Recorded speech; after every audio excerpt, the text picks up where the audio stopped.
live with Escoffier's quest. We're going to be having some fun.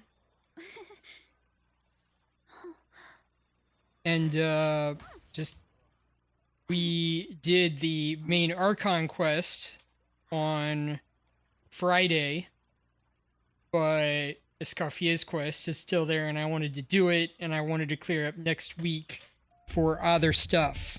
So let's get to it. I do not have Escoffier yet. Do one pull.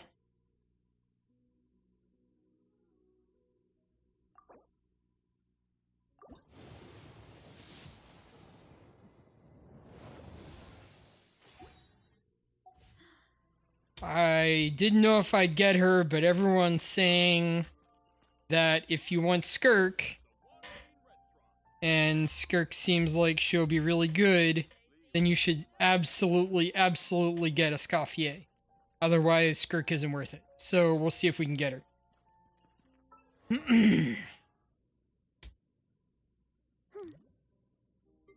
I did get a Layla.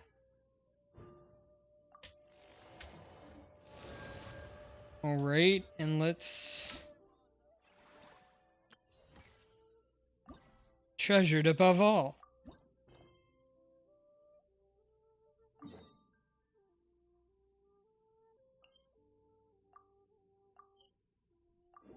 Shaped by fame. Is that Navia over there? Oh, it's been a while. Let's go say hi. Did I get on the right one? Yeah.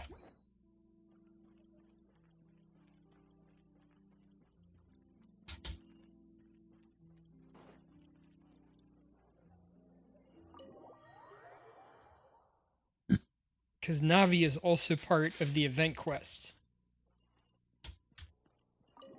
Did it get confused?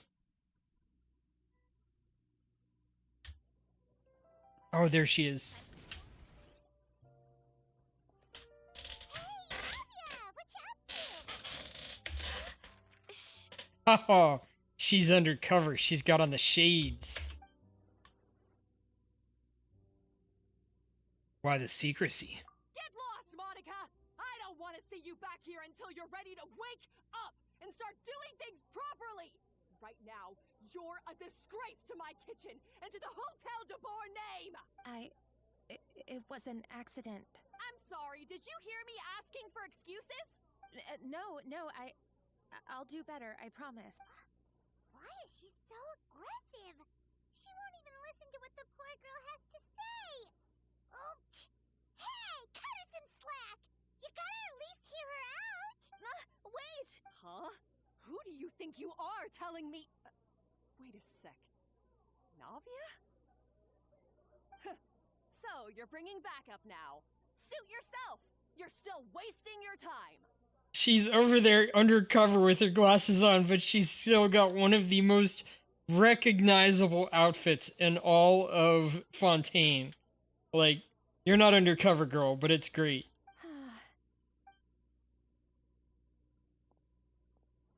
Savannah, is this how you always treat your staff? My staff is right. I'm the one in charge here now. And last time I checked, the Hotel de Boer doesn't take orders from the Spina di Rosula. Of course. How you run your kitchen is none of our business. But when a member of your staff is so overworked he becomes gravely ill, that most definitely is our business. We're going to stand up for him, whether you like it or not. Overworked? I've said it before and I'll say it again. If Vermont can't handle the job, then tough luck. There are plenty of other capable people I can hire instead. But Philmont can do the job, he just... Monica, back inside, now! Huh? But you said I shouldn't come back until... Just do as you're told, and not another word out of you! Come on, we have work to do!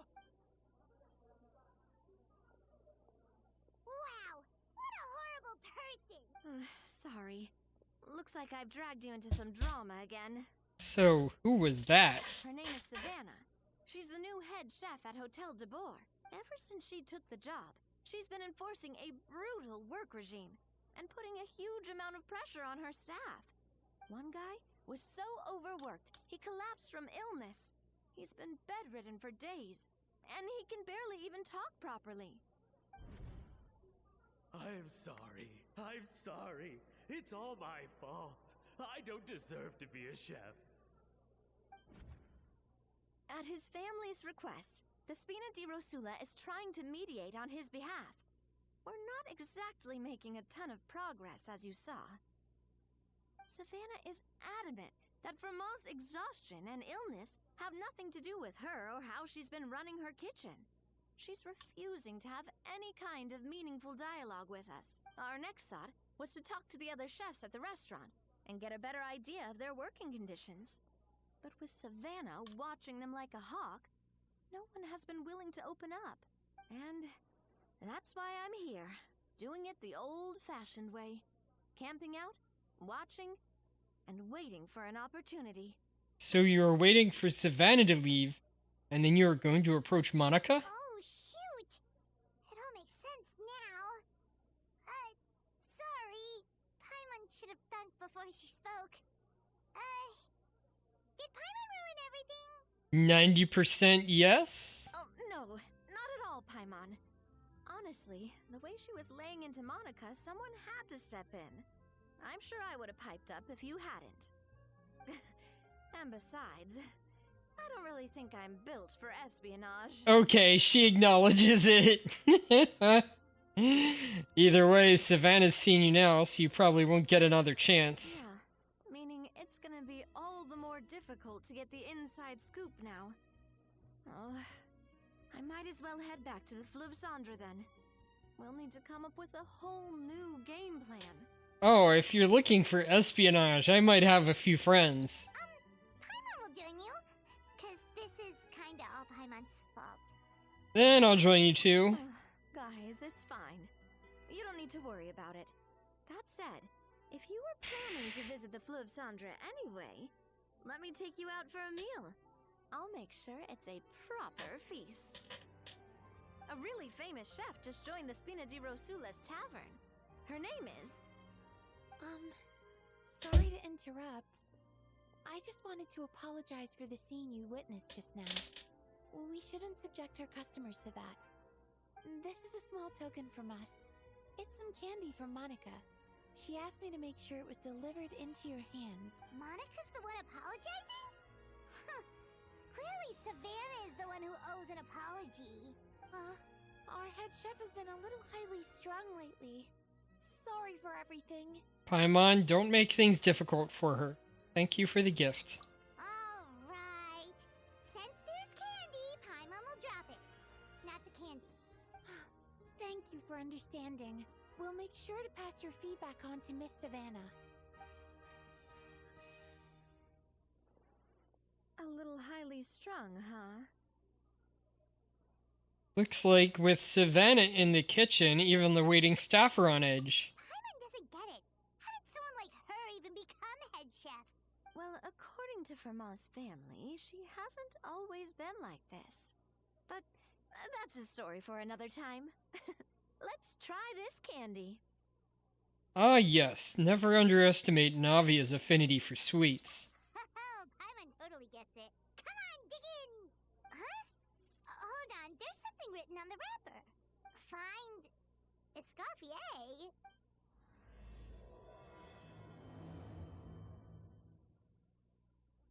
Escoffier?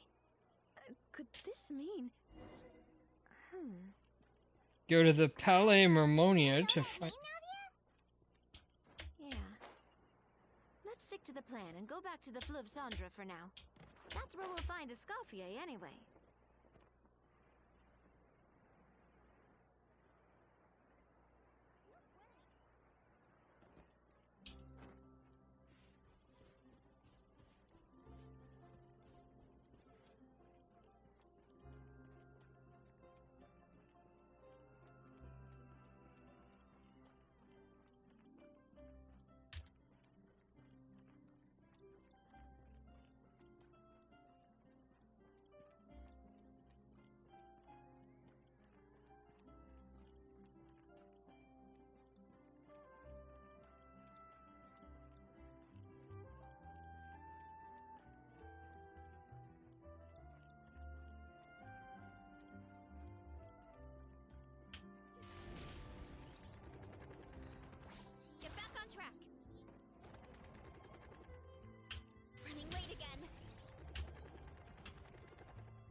What? There's a chest over here? Time to roll. I need to go find that chest.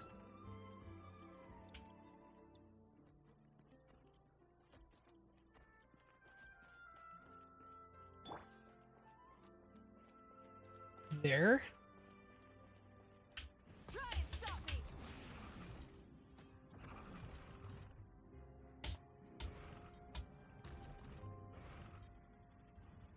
No, way over. And it's down.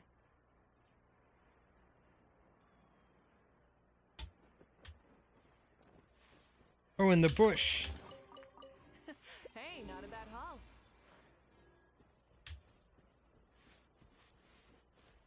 Alright, I'll leave that one for later. Just lots of Rev the engines. chests in the Fleuve Cendré. I'll just warp down.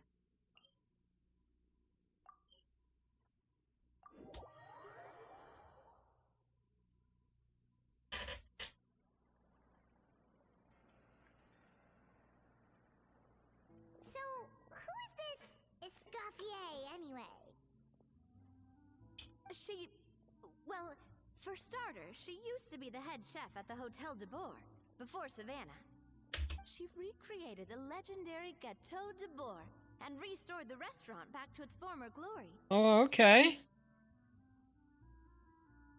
The head chef, huh? Safe to say, she's the most renowned head chef in the Hotel de Bourg's history. After the culinary genius Modeste himself. Gâteau de Bourg.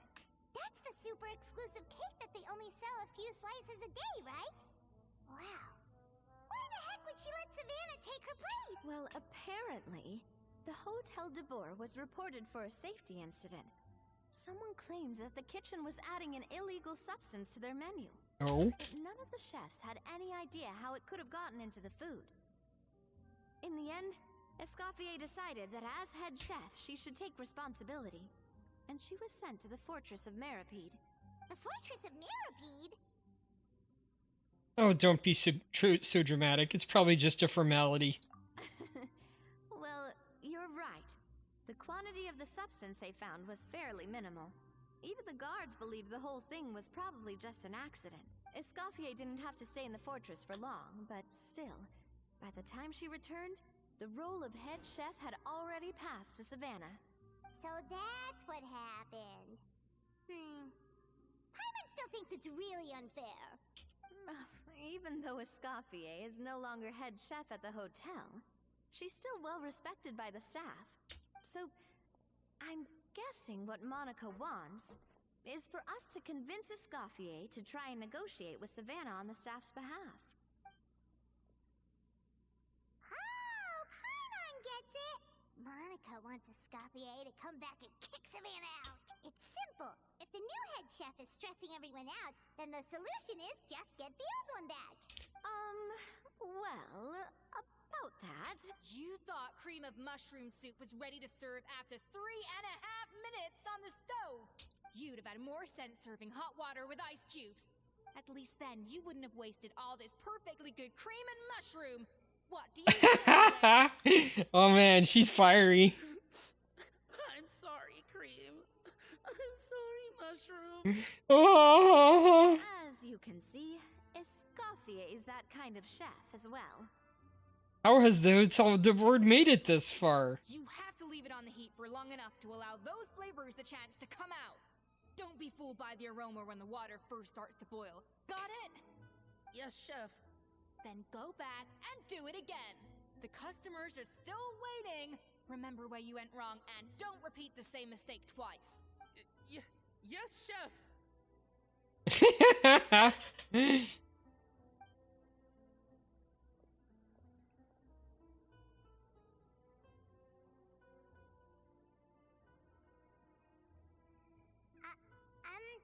Excuse us, Waiting to be served? Sorry, we're pretty busy. I'm afraid you have to join the line. Oh, no, we're not here to eat. So you're not paying customers. Then I'm afraid the wait will be even longer. It's hard to talk to Escoffier when she's in the zone. Let's take a seat. We can catch up while we wait.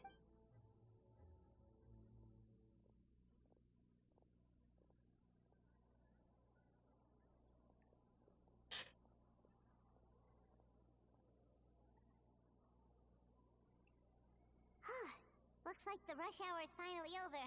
Is it always this busy here? These days, yes. I'd say business has tripled since Escoffier joined as temporary head chef. She didn't want to go back to Hotel de Bourg. Well, in her words, the Hotel de Bourg doesn't need her anymore. It doesn't look like she's got any plans to go back. I guess I'll be heading off then. Wait, take these home with you. We can't serve them now, and there's no sense in letting them go to waste. Oh, thank you, Chef. For what? Like I said, I just don't want them going to waste. Oh, and tell Fiamma to get well soon, so you're not running yourself ragged every single shift. Firmo. That's the second time we've heard that name. Who is that again? He's the chef that fell ill from stress. Hilaire is his son. And with Mom stuck at home taking care of Dad, he decided to pick up some work to help pay the bills. Escoffier knows their situation, so she's been making some extra food every day for him to take home. Hey, I heard that, Navia! I told you before, no one's making extra food. Hilaire is making blunders in the kitchen, and I can't serve his failed dishes, so he might as well take them home. Yeah, failed dishes that just so happen to be nutritionally complete every single time. So, you two must be the world-famous traveler and her companion, Paimon, yes?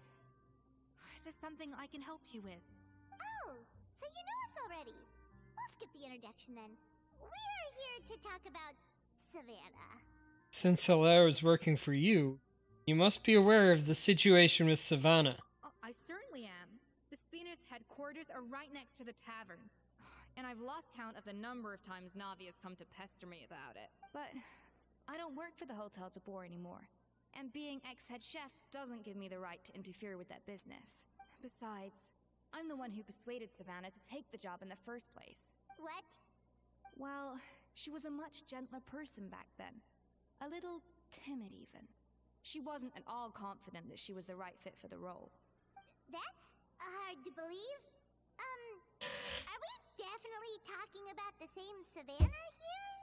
Honestly, I do wonder if she's just emulating me. I mean, I'm not the most pleasant head chef to be around either. At least she's self-aware. Anyway, suffice to say that given the history between us, it'll be tricky for me to tell her she's doing her job wrong without coming across like a huge hypocrite. Fiamma and the others probably think that Savannah gets it all from me. I wouldn't be so sure about that, Escoffier. Look at this note we got from Monica. You give Monica's candy wrapper to She Escoffier. mentioned me. Whatever shortcomings you feel you have, it looks like Monica still trusts you. As for the others, well, how can you know what they think unless you ask them? Monica. Plus, it's not like we're asking you to storm in there and raise hell. We're only in the initial phase of our investigation. All we're trying to do is get the other chefs to open up to us. Oh, Monica. Oh, Monica. Escoffier? I can't believe her. Powdered sugar is supposed to be applied sparingly. Look at all that on the wrapper. It's thicker than the sole of my shoe. Unbelievable. I won't stand for this. Come on, we're going. Wait, so now she's, Well, whatever reason she came up with, at least she's convinced herself to go have a conversation. Let's go catch up to her. We don't want to keep her waiting.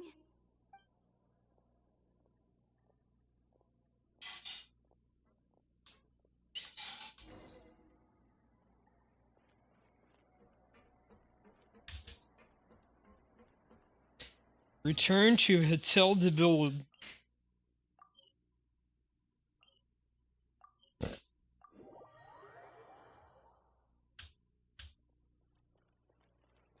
Full throttle.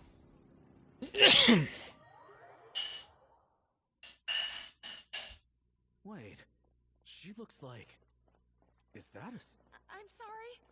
I'm so sorry.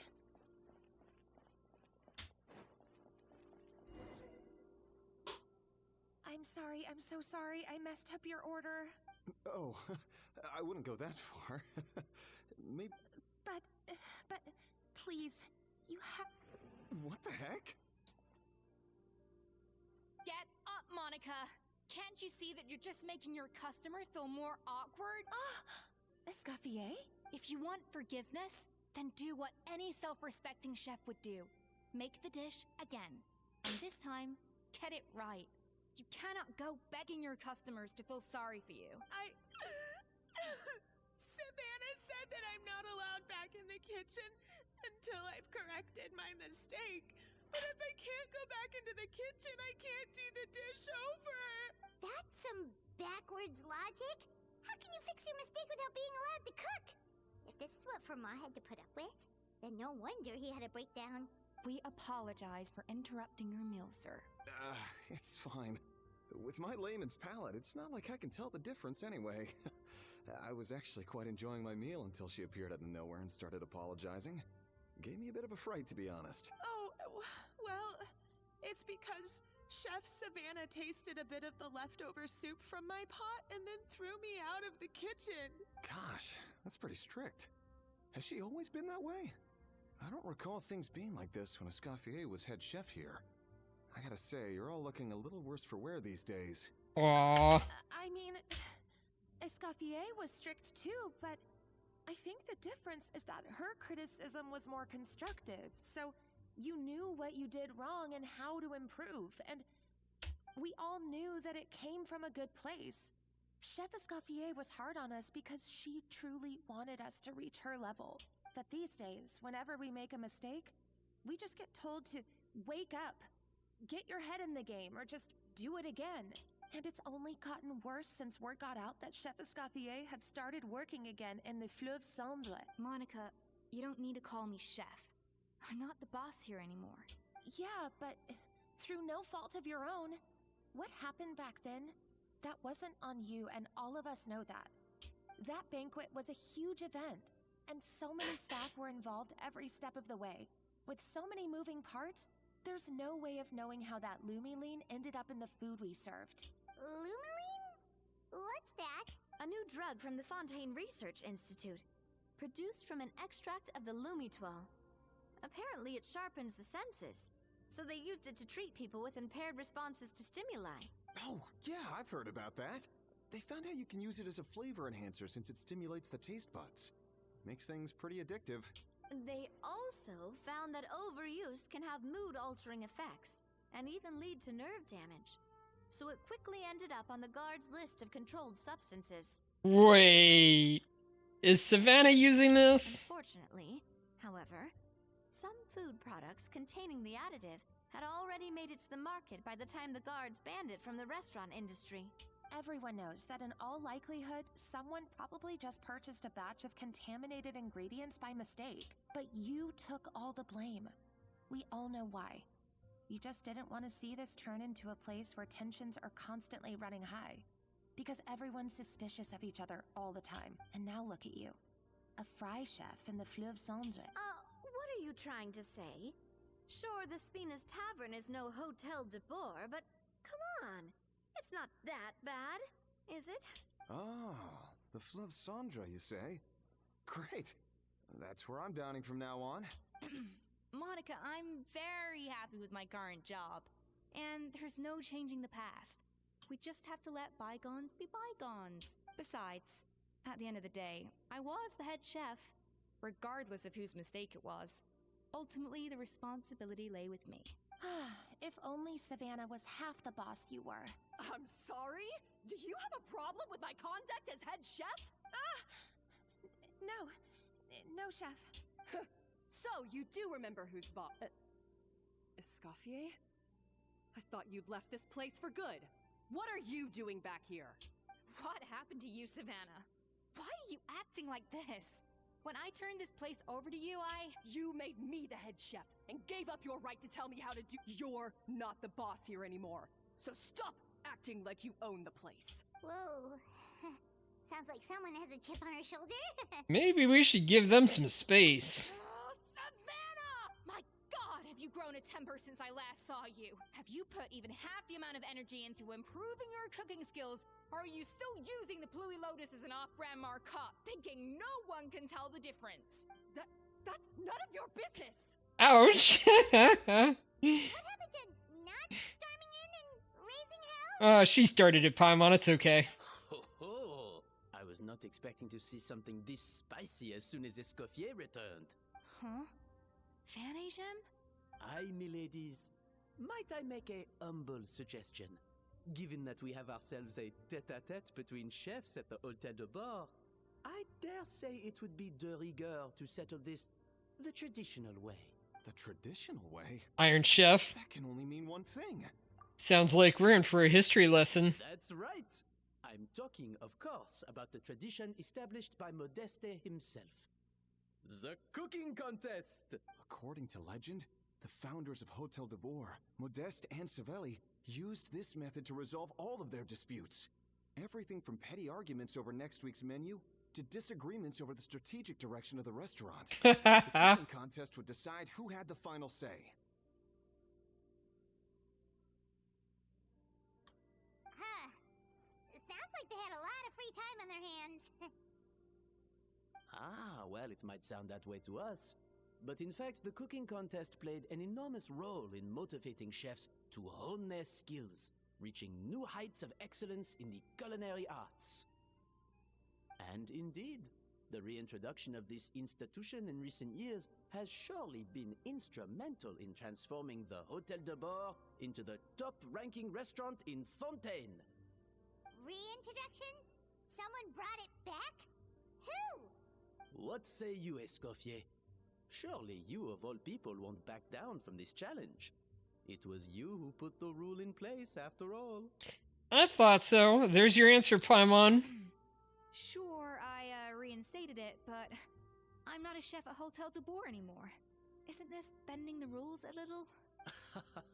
I see no issue as long as both sides agree to the terms. We could simply treat it as an exhibition of sorts. Savannah, any objections? Exhibition. Huh. No. If we're going to battle it out, let's put it all on the line. If I lose, it's up to you what happens to me. I don't want anything to happen to you. But if you lose, you hand over the Codex de Board to me. What? The Codex de Boer? The Codex de Board? What is that? Only the legendary handbook written by the original head chef Modeste. It contains all his secret recipes, including Gâteau de Boer. Sounds like that should belong to the hotel, not to a person. It's the greatest treasure in Fontaine's culinary world, and only the present and former head chefs of the Hotel de Boer have the right to read it. Present and former. Wait, but that already includes Savannah, though. What do you want that old thing for? You have your own copy, don't you?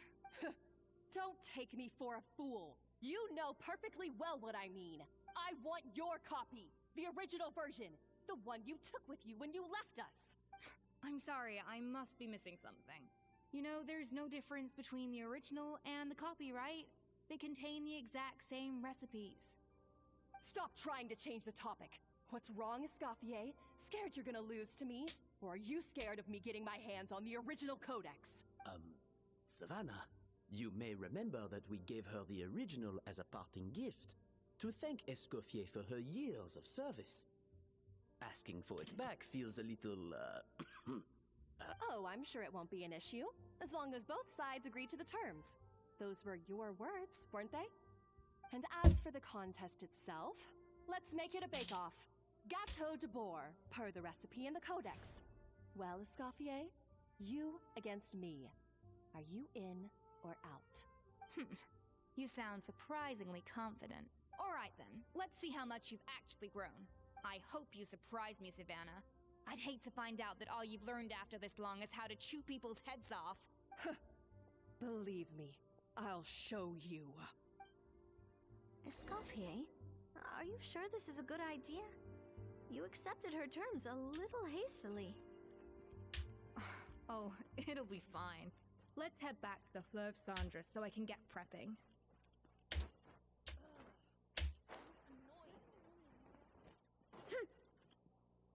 Wonder what's going on here. It does sound like she's taking this drug, but is it deeper than that? Running late again.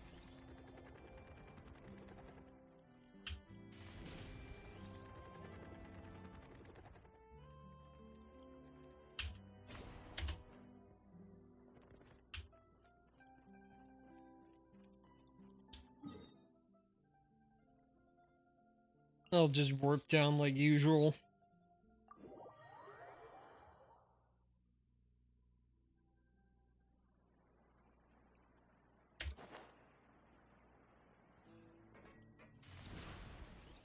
Oh, that was so cool.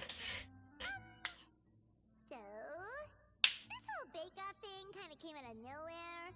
Was it really sensible to just go along with it? Well, I got a sense that she's holding something back. But we chefs always express ourselves in our cooking. So if she won't talk, this might be the best way to find out what's really going on with her. Huh? Holding back? Sure didn't sound that way to Paimon. No, she's covering that up. Only picked up on it because she's the same way. Always closed off, never letting you know what she really thinks. That's patently false, at least where your macarons are concerned. I've been nothing but truthful with you about the disgraceful amount of sugar you use. Okay, that's one case where you can keep your thoughts to yourself. So, anyway, what's this Codex de Board she's so obsessed with? That? Well, it's not so much a recipe book as a diary of Modeste's adventures. Back in the day, he and his good friend Savelli explored far and wide. Partly adventuring, partly looking for new ingredients and developing new recipes. Their creations had an enormous influence on the course of Fontaine cuisine, turning it into a much more vibrant and diverse scene. For instance, legend has it that the original Gâteau de Bourg was made using a special secret ingredient that Modeste Oh, that sounds like an adventure. So rare was the ingredient that they could never make more than 16 slices of the cake per day. But everyone who tried it claimed that it was one of the most blissful and invigorating things they had ever tasted. Modeste and Savelli went on to found the original Hôtel de Bourg, which catapulted them to stardom in Fontaine's culinary world. Especially Modeste. He was hailed as a once-in-a-generation genius.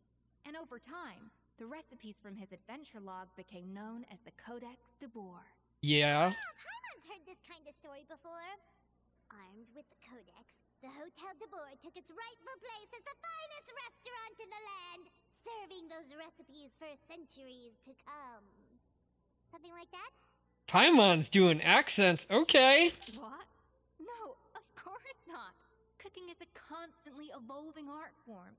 How could any restaurant survive if they only served food that was popular last century? Anyway, never mind centuries. Savelli and Modeste parted ways not even 10 years after their rise to fame. Then, Modeste passed away while he was still in his prime.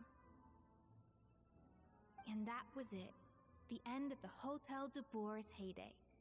It fell into decline, and for most of its history, it was just a nondescript place with a couple of cheap tables. It's only in recent decades that it started recovering. Even then, it still took numerous relocations and changes of management before we finally ended up with Vanigem and the restaurant we have today. Oh! So the Codex really isn't all that, then. Paimon figured it was like one of those mystical books they have in Liyue's martial arts novels, where the main character learns all their secret powers from. Yes, well, that's fiction, and this is reality. You can't beat the tastes of modern diners by following some ancient recipes from a dusty old book. Case in point. Even the Gâteau de Bourg they sell now is actually Escoffier's reimagination. Wait, really? Why though? Didn't that recipe make it into the Codex? It did, but like I said, it's the dusty old book now, and the records aren't as legible as they once were. Not to mention that there's no way of finding the secret ingredient Modeste wrote about. So, reimagination is right. I consulted some historical records and took what I could from the codex. But ultimately, the Gâteau de Bourg of today is my own recipe. As for why we gave it the same name and kept the tradition of only selling 16 slices a day, well, you've got Vanishem's business sense to thank for that. Oh. Huh. Well, that kind of takes all the mystique out of it. Hey now, it might not be the original Gâteau de Bourg, but it's still the most delicious cake in Fontaine today. And who knows, maybe Escoffier's version is more suited to your palate. Just think, if the original truly was the perfect cake you're imagining it to be, there's no way the recipe would have been lost to history, right? Not to mention that the Hotel de Bourg never would have fallen into a slump. You can't run a restaurant, or at least most of them, on desserts. There are a couple of exceptions. Anyway, before I left my role as head chef, I made a copy of all the recipes from the codex, including my own improved versions, and turned them over to Savannah. So why is she so interested in the original copy? Could it be a symbolic thing? Like, whoever holds the original Codex de Bourg is the true head chef? Guessing she wants It to... was clearly precious enough to give to Escoffier as a parting gift. Meanwhile, Savannah only got a copy. Maybe from her point of view, it's like management doesn't truly see her as being worthy of the role. You think so? The only thing is, it was her suggestion to gift me the original in the first place. Well, a joint decision by her and Vanisham. But still. What? Huh. Guess she's had a major change of heart since she became head chef. Who knows? We could speculate forever. Better to just let our gecko do the talking. What does that mean exactly? It means besting her in this bake-off, and then getting her to explain herself, even if I have to beat it out of her with a spatula. Ha ha ha! You don't mince words. However much she's changed since we worked together, I believe that she still has her chef's pride. And if she respects the art, she'll respect the outcome of our contest. Well, I'm confident that you and your get justice for Froment. All you need to do now is win the contest. But that should be a breeze for you. Let's not get too ahead of ourselves. Gâteau de Bourg is very complicated to make. Usually, it takes 3 chefs working in tandem to cover everything. Now, if I had to push it, I could probably do the work of 3 chefs myself. But I'd prefer to play it safe if I can find a couple of assistants in time. Oh! Well, that's easy. The 3 of us are veterans in the kitchen. You just need to pick 2 of us. Well, I have heard the Traveler is an accomplished cook, as well as a warrior. But be warned, I will hold you to exceptionally high standards. Bring it on. Oh, count me in too. I've spent weeks perfecting my macarons after your scathing review. Even if it means competing against the Traveler, so be it. I'll show you what I'm made of. Confident. I like it. Alright, let's start with some elementary mise en place. Show me your knife skills. Show Escoffier your knife skills. Use normal attacks to cut the fruit. It seems she will collect the slices and process them into some sublime substance. I've always called it chopping stuff up, not mise en place. But it's basically the same thing, right? Oh, Navia. The difference in your case is that mise en place. Looks like you found that easier than I expected. Yeah, thankfully it was pretty straightforward in the end. You made it sound like we'd be carving statues out of fruits or something. Well, brace yourself, because the next step is anything but straightforward. I'll be using this cold press to extract flavor compounds from the ingredients. A kind of special food processor I got the Fontaine Research Institute to make for me. It uses cold temperature extraction to isolate the essence of cooking ingredients, which can then be used to flavor dishes more precisely. But this isn't exactly standard kitchen equipment, so that probably didn't make a whole lot of sense. Let me give you a demonstration instead. Display your mastery with the cold press. Tap your elemental skill to accelerate the cold press's progress. Then use normal attacks to let it do its work. Seems like the special substance extracted from the plants might come in handy here. Custom-made equipment from the Fontaine Research Institute, huh? That's some pretty high-tech food prep. Paimons never used anything with. And done. These are the flavor compounds extracted from our ingredients. I processed all the fruit you chopped up earlier. Wow! Even the smell is so much more concentrated. What next? Do we add all this stuff in? Absolutely not! Throwing everything in at once will ruin the balance of flavors. We have to go slowly and carefully to calibrate the exact flavor we want. I'll demonstrate again. Now, watch closely. Learn at Escoffier's feet, oh, not the feet, and master her precision cooking. The flavors you got from her multifunctional food processor can adjust the flavor profile of the dish. Strike a balance between fruity flavors and floral flavors to adjust said flavor profile and make a delicious dish. Slowly and carefully. Not.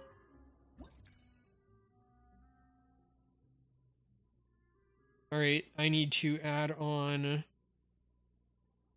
Oh. So if I add on 6... and then 2...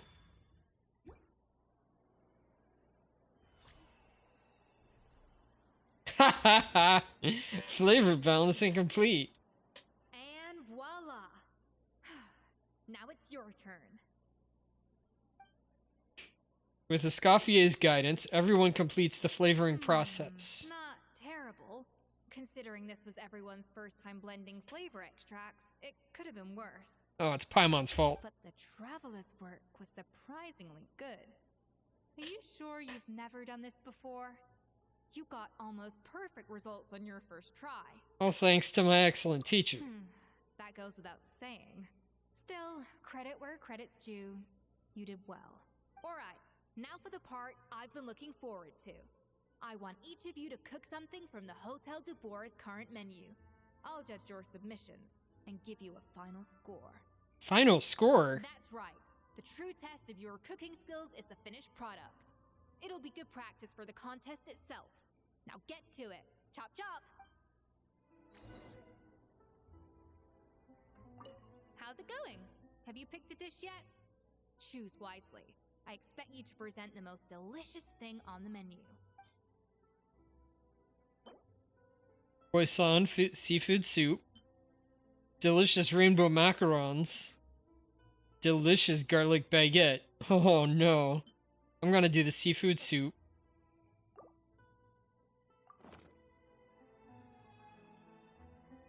After confirming that this was indeed your... I know this doesn't represent what you're capable of. Try again, and this time, I want to see you make a proper attempt.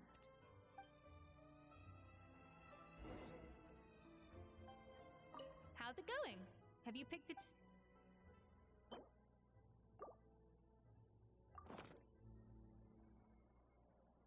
Escoffier's face lights up as you present your finished dish. Look at that! With the grace of a snow-winged goose, as I like to say. Now, let the grating commence.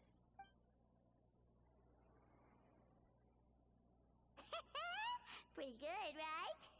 Not to brag or anything, but Paimon's a bit of a connoisseur when it comes to le food. Not le food! 6 points. What? Oh, well, fair enough. Paimon doesn't cook all that often, so as long as it's a pass. That's 6 out of 100. Oh!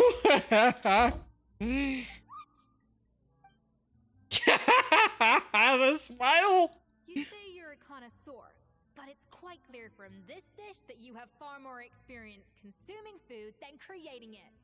By that logic, I suppose you think listening to Lady Farina on repeat every day would make you an opera singer. I can sympathize with that.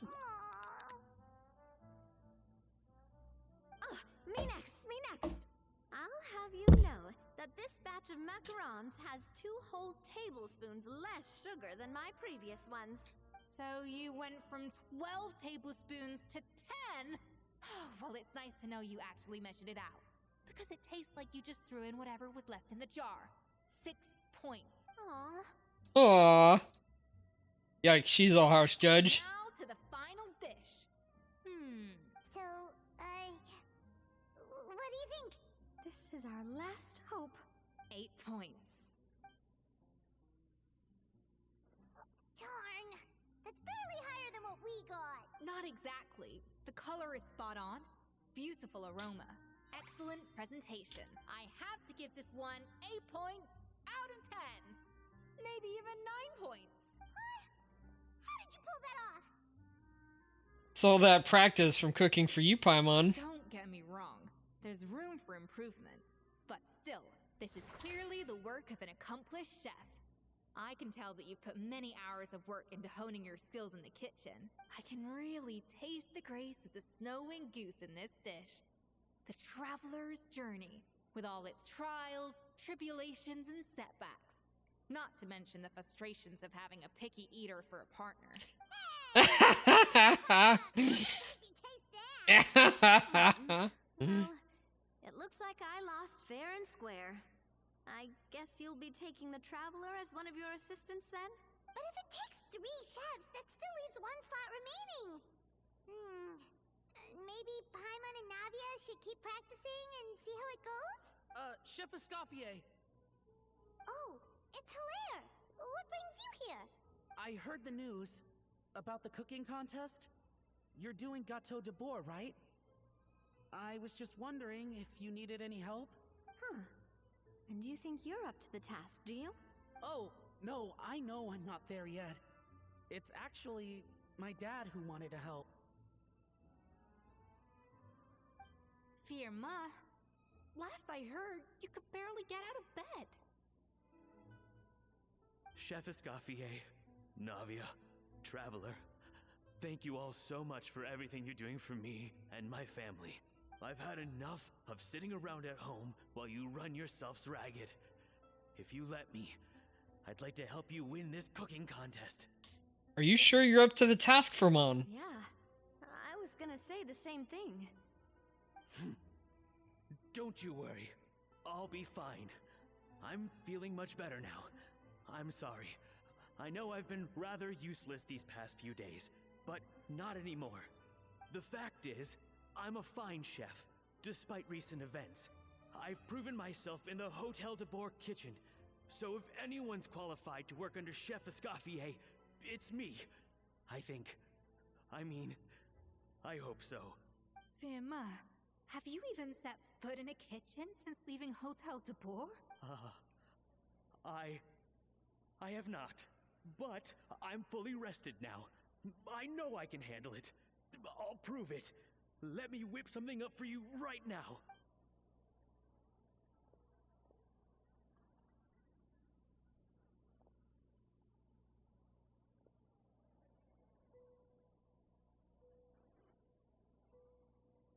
Huh? That's strange. Why are my hands shaking? What do you call this, Firma? I can't seem to grip my knife. Do it again! Again! Again! Hopeless. Get out of my kitchen yesterday. Dad, what's wrong? I don't understand. I was feeling so much better, and then will I never be able to work in a kitchen again? Dad, talk to me. What happened? I think the real issue here is not physical exhaustion, but psychological trauma. Monica, when did you get here? Even I didn't notice you arrive. Probably because you were all concentrating so hard on your cooking. I didn't want to interrupt your flow. But anyway, Firma, I'm so sorry.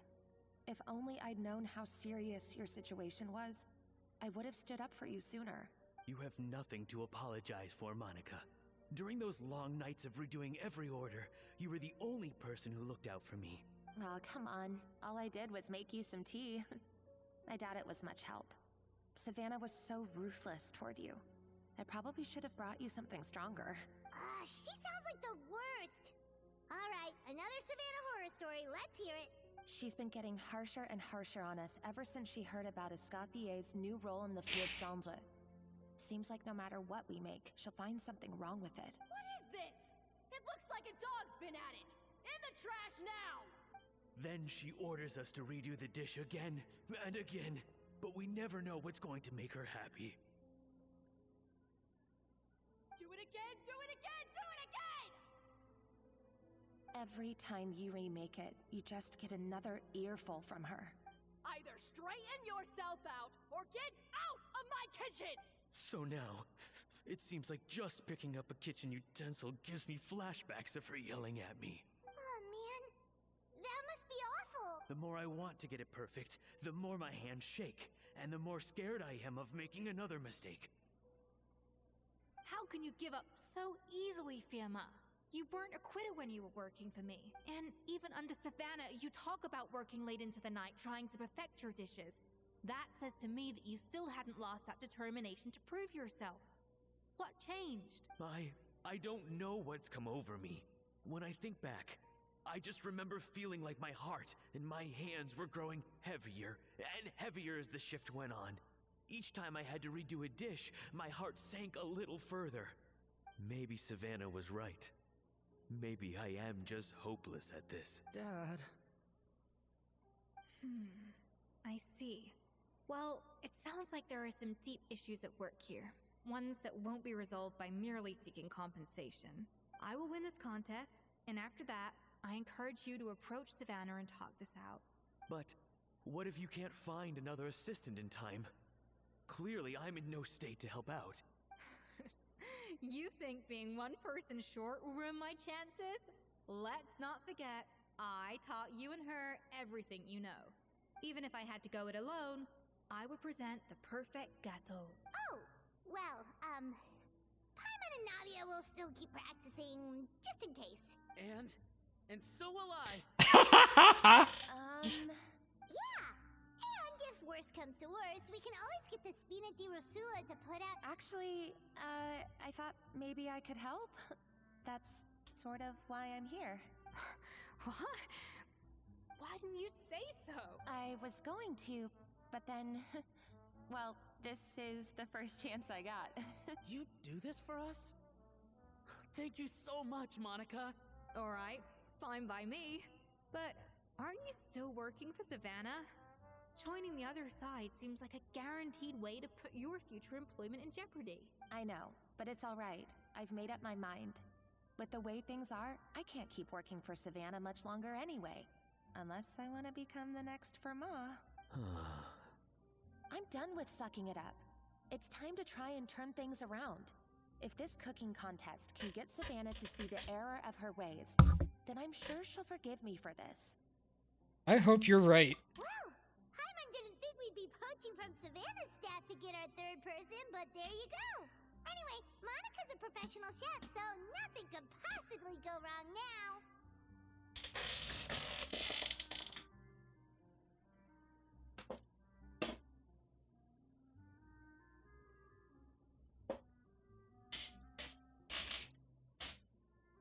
Great! Then it's settled. And to congratulate you all on making the team, I propose a Spina-sponsored meal to celebrate. Spina sponsored? Wait, you mean I'm cooking? Well, I promised the traveler a feast in the Fleuve Cendre. And I know how much you've been looking forward to it. Yeah! Feast, feast, feast! I can help cook. It'll be good practice for the contest. Alright, if you insist, then prepare for some of the finest food of your lives. She has a tail. It's not just ornamental. Interesting.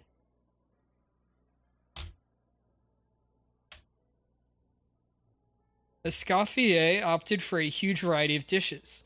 Thankfully, both of us are skilled enough that even though it was our first time working together, we had a great rapport. That's not a bad idea, actually. Wait, hold on. You need to finesse that further. She dished out plenty of praise and taught me an awful lot, too. The time seemed to fly by.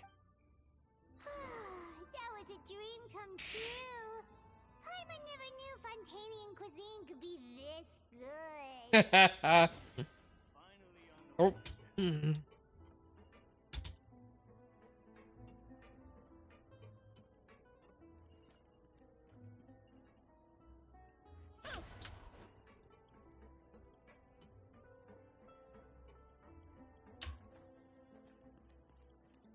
Ah, over here.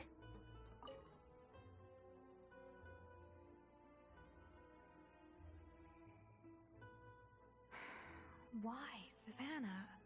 Why? What are you up to? Oh, nothing. I was just flicking through the original Codex de Boer. I wanted to see if there was anything I'm missing. Something I hadn't noticed before. That might explain why Savannah's so desperate to get her hands on it. But I can't find anything. It's just some hastily scribbled recipes in between diary entries from Modest's adventuring phase. And most of it's not even legible anymore. The copy I gave her not only has all the recipes in full, but even includes my own private tips and notes from years of experience. For her, it's probably more useful than this old thing. not about how useful it is, and more of an issue of head chef's pride. I don't think that's it. But yeah, maybe. Still, it's just hard for me to imagine that the Savannah I knew would go to all this effort just to make a point. were you two friends? We were. At least I always thought we were. She was a little shy, but meticulous with everything and everyone she dealt with. She made a few mistakes here and there, but she was quick to correct them whenever they were pointed out. And she was always striving to improve as a chef. Those qualities are why I recommended her to replace me as head chef. I never imagined for 1 second that she'd cause Fiamma and the other staff so much grief. Sounds like you feel partly responsible. Well, I mean to an extent. She has little hearts on her hands. I pushed hard Aw. for her to get the role. And the idea that she turned out like this because of me is difficult to come to terms with. I wonder if this is how Modeste felt back when he was writing the Codex. Speaking of Modeste, didn't he have a falling out with someone as well? Yes, with his good friend and co-founder of the Hotel de Boer, Savelli. The story goes that after Modeste unveiled his Gâteau de Boer and was hailed as a culinary genius, he was admired and adored by all. But his newfound fame slowly drove him and Savelli apart. Unlike Modeste, whose every new creation was an instant hit, Savelli seemed to face setbacks at every turn. Doors that would swing wide open for Modeste would shut in Savelli's face. And with Modeste being whisked off to all manner of functions by his celebrity friends, he had less and less time to discuss the culinary arts with Savelli. People started gossiping about Savelli, and their relationship between the two gradually soured. So what happened to them ultimately? Everything came to an abrupt end when Modeste, still in the prime of his life and still hailed as a genius, suddenly died from an acute illness. And that was it. They neither had a decisive split, nor got the chance to properly reconcile. Their story just came to an end. One rumor had it that Savelli actually killed Modeste out of jealousy, even as the latter was hoping to make amends. Is it true? Unlikely. It's a popular theory, but there's no real basis for it. At least there are no records of Savelli ever being convicted of a crime. Still, beyond a point, there's no way of knowing what truly happened in the past. All we can do is try to make sure the present doesn't quite go as badly. And that's why I have to win this contest tomorrow. Then get the truth about everything that's been going on, even if it means cracking her open like a nut. With you on the team, there's no way we can lose. You're right about that. Just follow my lead and victory will be ours.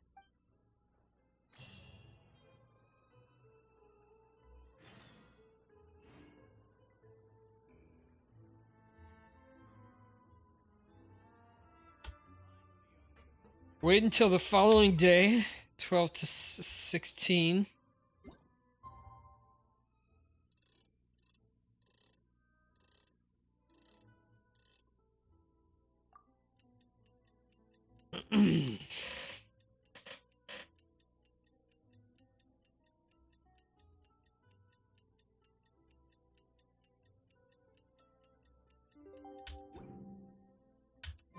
It's Cooking Contest Day! To the Hotel de Boer! Toot sweet! But my...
What? Guess so. Maybe we can get to the end of this. Stupid quests interfering with each other. Come on, just let me override it, Genshin. Running late again. Pallium ammonia.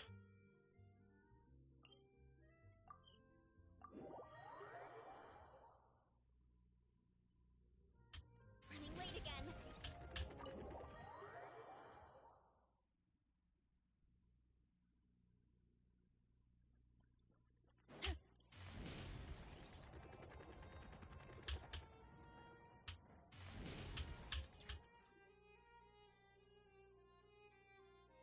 Hey everyone, we're here! Oh hey, my little dudes! Good morning! Morning, little dude. Oh, wow! Cuckoo's learned a new greeting! Is that good news or bad news, though? Sorry, I did everything within my power. But so far, I've only managed to teach him how to say good morning. Wait, so that's all you've been up to this whole time? Get out of here!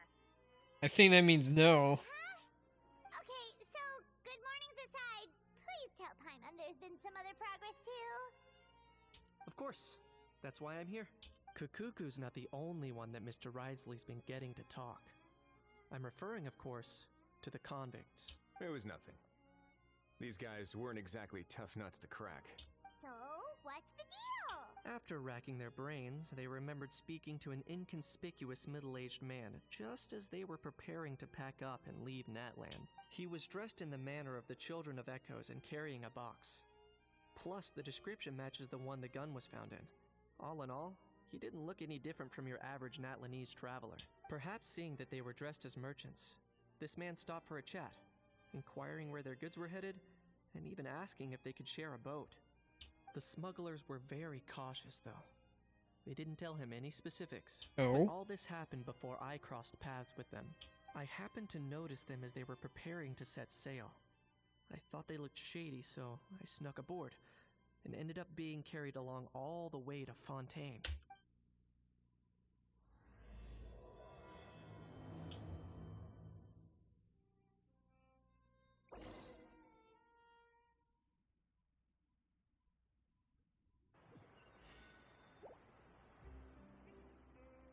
Boss, do we know if those Fontanians will even like this stuff? What if we can't shift it? And that's why we call you a rookie. It's all supply and demand, kid. Supply and demand. Natland's foreign trade is just starting to lift off. There'll be a market for it, you'll see. That's right. So stop giving the boss trouble, rookie. Just do your job and keep an eye on the goods. Are they merchants? Have they come to Fontaine to do business? Scarred face. Calloused hands. On closer inspection, the fabric looks worn at the knees and elbows, and his fingernails are dirty. Not exactly your typical merchant. Could he have previously been a warrior? Or even an adventurer?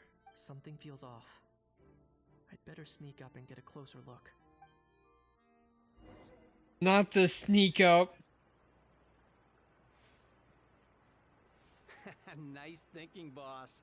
This tourist tub's been fast going and smooth sailing. Plus, no one's been asking us what we're up to. That goes without saying. Big cargo ship would have been too slow, whereas the smaller ones would have been faster but way too bumpy. If we ended up damaging the goods by accident, all these months spent grafting away would have gone up in smoke. Seriously? But there's hardly anything here. Would it really have taken them months to prepare? And why would they need to transport it with such care? Could they be secretly smuggling precious items out of Natland? I'll need to find a way to get to the bottom of this. Find a way to create a diversion.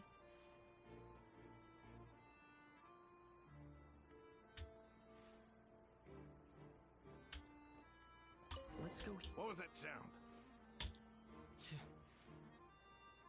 Sure enough, there are... Boss, do we know if those Fontanians will even like this stuff? What if we can't shift it? And that's why we call you a rookie. That's right. Are they merchants? Have they come to Fontaine? Scarred face. On closer inspection, could he have previously been a... Something feels off.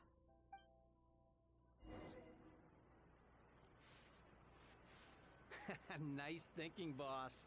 This tourist tub's been fast going and smooth sailing. Plus, no one's been asking us what we're up to. That goes without saying. Big cargo ship would have been too slow, whereas the smaller ones would have been faster but way too bumpy. If we ended up damaging the goods by accident, all these months spent grafting away would have gone up in smoke. Seriously? But there's hardly anything here. Would it really have taken them months to prepare? And why would they need to transport it with such care? Could they be secretly smuggling precious items out of Natlan? I'll need to find a way to get to the bottom of this.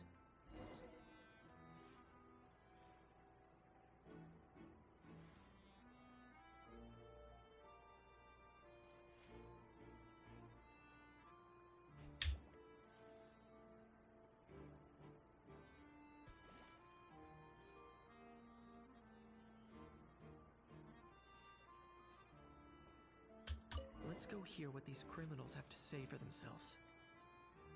Sure enough, there are relics inside the box. It's illegal to smuggle such items outside Natlan. Hey, why the long face? You're abroad on business, and you get to do some sightseeing while you're at it. Sounds like a pretty sweet deal to me. You better cheer up if you know what's good for you. I guess you're right. I was just worried I might have messed up with the packing, or that something's gonna go wrong along the way. Oh, pull yourself together.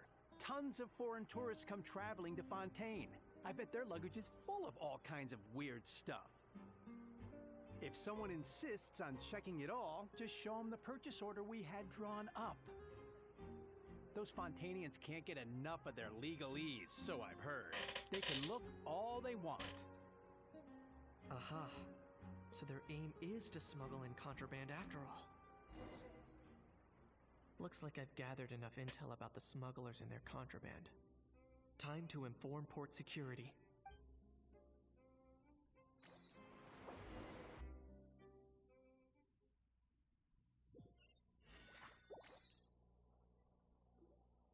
So anyway, that was when I went and told the Fontanian guards about my suspicions. After an investigation and a chase, they finally apprehended them and sent them on their way. Well, guess they're headed exactly where they should be. Good job, Kinich. Thanks. Based on your recollections just now.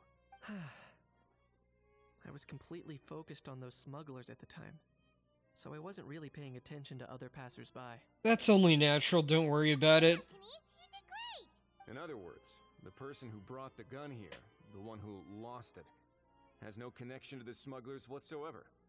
They were working entirely on their own. Oh dear, oh dear. Sounds like Mr. Kukuku wants to chime in? He said this elusive individual's actions are positively mystifying. It's a good observation. I quite agree. However, we still know next to nothing about the person. Perhaps we should start by focusing on the lost item itself. Came from ancient Natlanese dragon ruins. This is a relic left behind by Natlan's ancient dragon civilization. It's a genuine antique, so it must be of great value. A lost object that was picked up. Genuine treasure lost by the roadside, yet it still it remains unreported and unclaimed. Box was buried beneath junk. It doesn't look like an accident. No, it's as if someone left it there on purpose. Why would someone leave just a valuable antique out in the middle of nowhere? Was the plan for someone to come pick it up? Guess I'll use that one. It certainly seems like it was the bait in some kind of trap. The only question is, why wasn't the bait made more conspicuous? Has something sprung to mind? I just remembered a film I watched this one time. Huh? Oh, wow! No way, bro! Hold on, let me explain. Just now, the traveler speculated that this box might have been placed there on purpose, as if the intention was for someone to come pick it up. That got me thinking about those films about kidnapping cases. When they demand their ransom, the kidnappers tell the victim's family to leave money or valuables at a designated spot for someone to come pick up. That doesn't merely happen in films. There have been similar cases in real life. In fact, if anything, it's probably the real-life events that inspired the films. Sounds plausible. Wait. This raises the stakes to a whole new level. If the gun really was some kind of ransom, then since we took the box, the kidnappers never got their payment, so does that mean they executed the hostage? Paimon, stay calm. We haven't heard of any missing people. I agree. I don't believe we have a kidnapping on our hands. Selling off stolen goods is extra work that most kidnappers would want to avoid. Unless they're after something very specific, they tend to just ask for cash. Could we be dealing with a kidnapper who's dead set on getting their hands on an ancient dragon handgun? It's not impossible, but the likelihood is very slim. We can discount that possibility for now. And speaking of selling stolen goods, don't you think this looks more like a transaction? About the seller. Gun was placed in a locked box and hidden away. Clearly, the seller wanted to keep their identity a secret. About the buyer. After receiving the instructions, the buyer would have gone to the designated spot with the money to pick up the goods. To ensure they actually got paid, the seller would have likely been watching the buyer. About the goods. Before the buyer could show up, Lepine Pauline found the goods by chance while setting up the event venue. Due to the unexpected arrival of Film Fantasyland, the deal had to be called off. So, bottom line, this was an individual smuggler at work. Exactly. And it was the location itself that caused the deal to fall through. The last thing they would have expected was for a quiet beach to turn into a bustling film convention overnight. Not only is the area now packed with tourists, but the Spina di Rosula have a presence there. I'll bet that both parties were completely caught off guard. Great job, Lepine Pauline. That sounds like a plausible theory, but how do you verify it? Looks like your people better start rolling up their sleeves. How so? Easy. Just follow the usual procedure by putting up a lost and found notice. The more routine we make it seem, the more likely the suspect will come forward to claim it. Even if they send a proxy, we're liable to get our hands on new leads. And timing-wise, it's about time we updated the bulletin board anyway. All we need now is a lucky gestionnaire to write up the notice for us post-haste. Ah, so that's what you meant by rolling up their sleeves. In that case, I may as well write it myself. Delegating this to someone else would require an additional explanation. Or are you just not used to asking others to work overtime? Is that really a major concern here? Well, looks like I won't be needed around here. At least until the notice has been posted. You could always wait here if you like. The Palais Mermonia serves a particularly fine cup of tea, if that swings it for you. Thanks, but no thanks. I left a very noisy creature with a friend before heading out, so I should probably get back to feed it. Ah, I wasn't aware that you had a pet, Mr. Kanich. Speaking of pets... Get out of here! Out of here! Yep, that's the plan. Out of here indeed. I believe that what Wriothesley is trying to say is, you are free to leave, Mr. Kukuku. Furthermore, it has been determined that Mr. Kukuku should not, in fact, be classified as a flying object. As such, he shall be free to move around Fontaine whenever he so pleases. You're the best, bro! I threw out a compliment. Traveler, should we bring Kukuku back to Aoife and Auroron? I shall leave him in your capable hands. No problem. Let's keep him in touch. Indeed. I bet they're at the Hotel de Board, so hopefully I can drop it off there. And then be back to my true mission.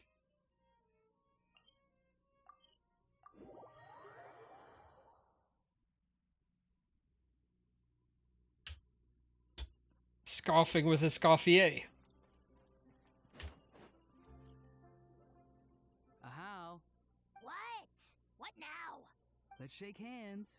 Fine by me. Get ready for a knuckle sandwich!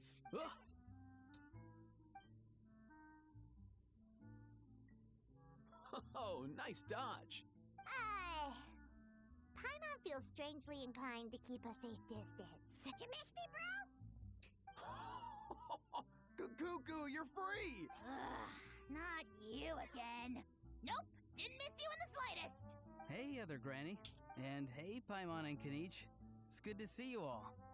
Thanks for bringing Kukuku back. Get it away! Get it away from me! Nice to meet you, bro. Who are you calling bro? Say that again to my face! I dare you. If you've got the energy to argue this much, you're clearly not hungry yet. Let's go find something to eat while a How lives his best life. Sounds good to me. Poor How. He spent all day being tormented by Auroron, only to discover that the suffering's just begun. Eva, as a Saurian vet, how can you just sit back and watch our little dragon bro suffer? Huh? How am I the bad guy? Even hear yourself? Doesn't anyone want to hear how Kukuku got out of jail? Amidst the racket, you briefly explain what happened with Kukuku to Aoife and Auroron. Hearing that Kukuku now has permission to move around freely, How's face goes even redder than before. Don't lose hope, How. By the same standard, you have freedom of movement now, too. You're still in the game? Same standard? I will not be held to the same standard as that thing! That's right. You won't. As far as I understand, the Palais Mermonia will want to assess your case on its own merits before they grant you freedom of movement. Where's that Saurian meat restaurant again? I'm gonna march that little pink balloon right into the kitchen! Yeah, good luck with that, bro. You'll be putting your own neck on the line, too. Also, there's no such restaurant! Anyway, thanks for looking after a How, guys. I'll take over from here. Why you? Between the two, Kukuku wins the cuteness competition hands down. Getting picky now, huh? Well, Paimon wins my cuteness competition. Oh no. Wait, who are the other contestants, though? Did you hear the news? Escoffier's coming back for a cooking contest. Wait, seriously? Escoffier in a cooking contest? Now that I...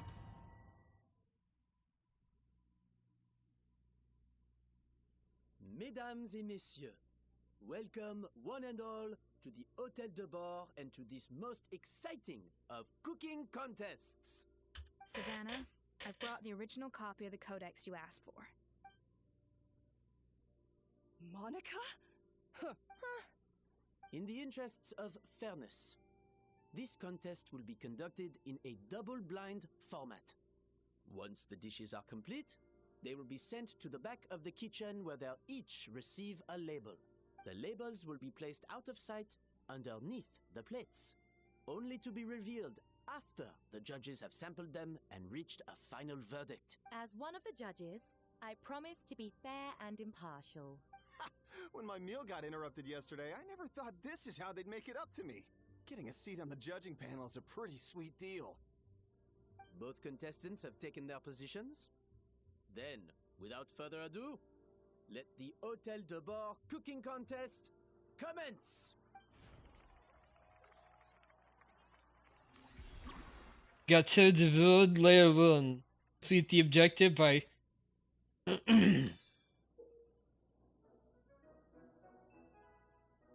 make some gâteau de Vaud by using Escoffier's patented precision cooking. You can make the flavoring process at the seasoning table after obtaining flavorings from the cutting board and the cold press. And I'm timed. Both flavoring types must be added in sufficient amounts to ensure richness of flavor. Add enough of both before aiming to balance the flavors out, and the dish is a wrap. Monica, Traveler, it's go time. Even the best chef in the world can't flavor their food without prepping the flavoring, right? Alphonse, Gaspar, get to work! Do not disappoint me! Looks like our two head chefs are raring to go. Like an oven on full blast, this competition is... Alright, I've got 4 over there.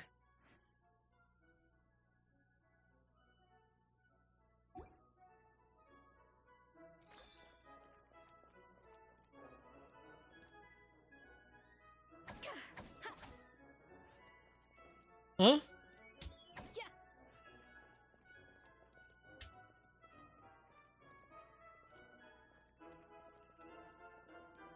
Oh! That should be enough flavoring. Now hurry up and balance the flavors. Alright, I need 4, so I can do 6, 2.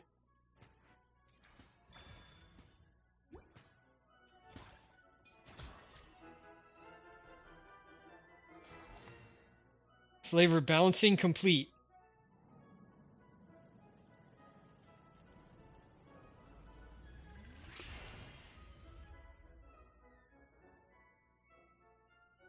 Come on, Escoffier!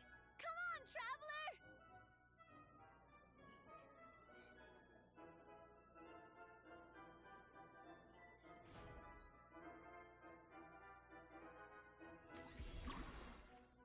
Gâteau de bowl layer 2. Make the next layer of cake.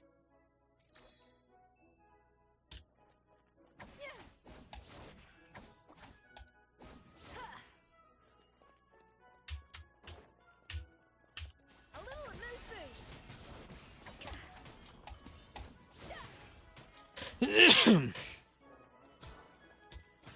Alphonse! What are you playing at? Not how I taught you to do it! Stop horsing around and do it again! The balance of flavors is about right, but the quantity is too low.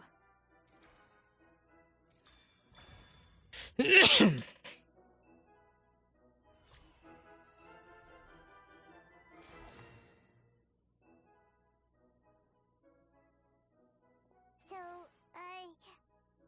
what do you think?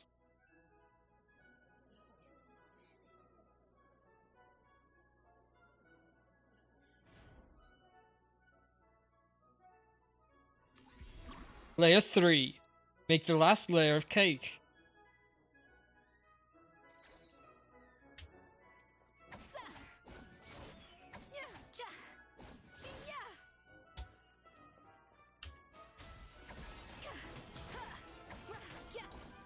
Escoffier is already on the All right. final step of the recipe.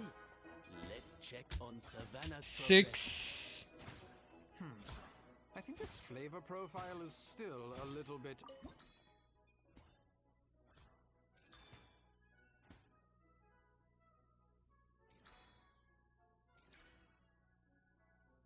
Add at least...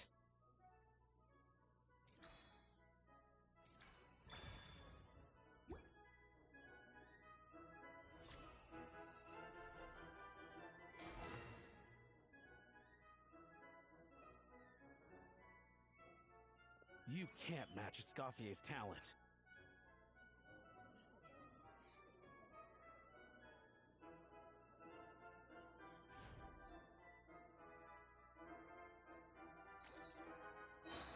I present to you Gâteau de Bourg.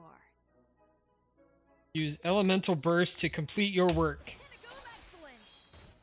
Okay.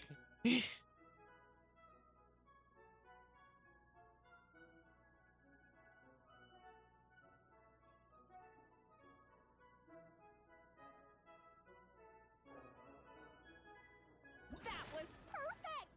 We were like a flock of snowing geese, completely in sync, working gracefully and elegantly together. Great work, team!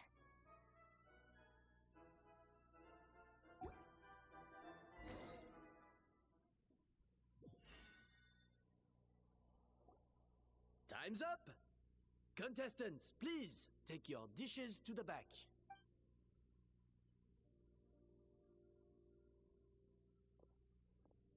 Huh. That guy was right.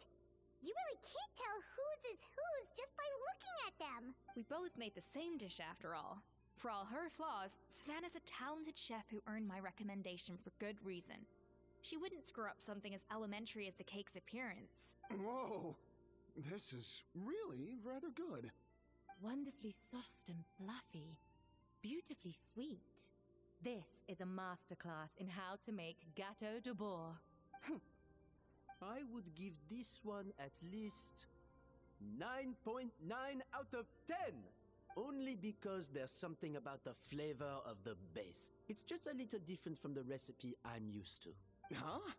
Really? I couldn't tell. All right, on to gâteau number 2. I haven't had a single bite and already this aroma is a delight to the senses. I have a feeling that this gâteau will be a gâteau for the ages. How exciting! I'm gonna dig in.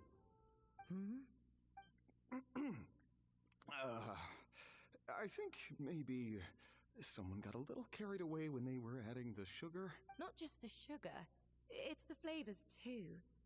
This is all over the place. Who made this? It appears the decision is unanimous.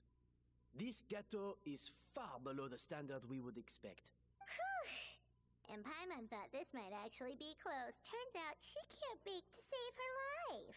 Maybe it's because of poor teamwork? Something's not right here. Savannah may not be perfect, but no way is she this sloppy. I can now declare that the creator of the first gâteau has won this cooking contest. But it's gotta be Savannah. All that remains is to turn the plate over. What? It's Savannah? No, that's impossible. Hey, Savannah, you cheated, didn't you? Paimon! What did you do? Oh, you swapped. Well, No. Someone's a sore loser. These cakes went from the oven to the judge's table. It was Van Gem's staff who labeled them in the kitchen. Isn't it more likely that Escoffier's lost? You take that. Judges, we demand a rematch. Don't call it like that. That's enough. What's done is done. As head chef, or rather as team lead, I take responsibility for the dish I served. Savannah, I didn't think you'd stoop this low just to beat me in a bake-off. What I don't know what you're talking. If you want the Codex de Boer that much, you can have it. Escoffier, no! But you must promise me that you'll apologize to Firma and compensate him for everything you put him through. It's a little late to be negotiating terms. Look, Savannah, you may have fooled everyone else, but can you really fool yourself? What I'm offering is to accept defeat without looking to expose what you've done. But only on the condition that you promise to stop putting so much pressure on your staff. Fine. I'll treat this as your final handover of duties from one head chef to the next. So, will that be all, ex-head chef? I didn't mean that to be a scolding from your former boss. Just a word of advice from a fellow chef and a friend. But I don't know if you're even open to input from other people anymore. I know what I'm doing. I don't need your advice. All right, fine. I'm glad to hear it.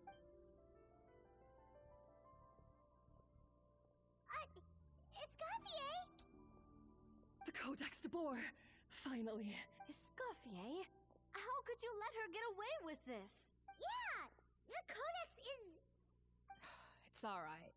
It was just a bake-off. Besides, it's not all bad.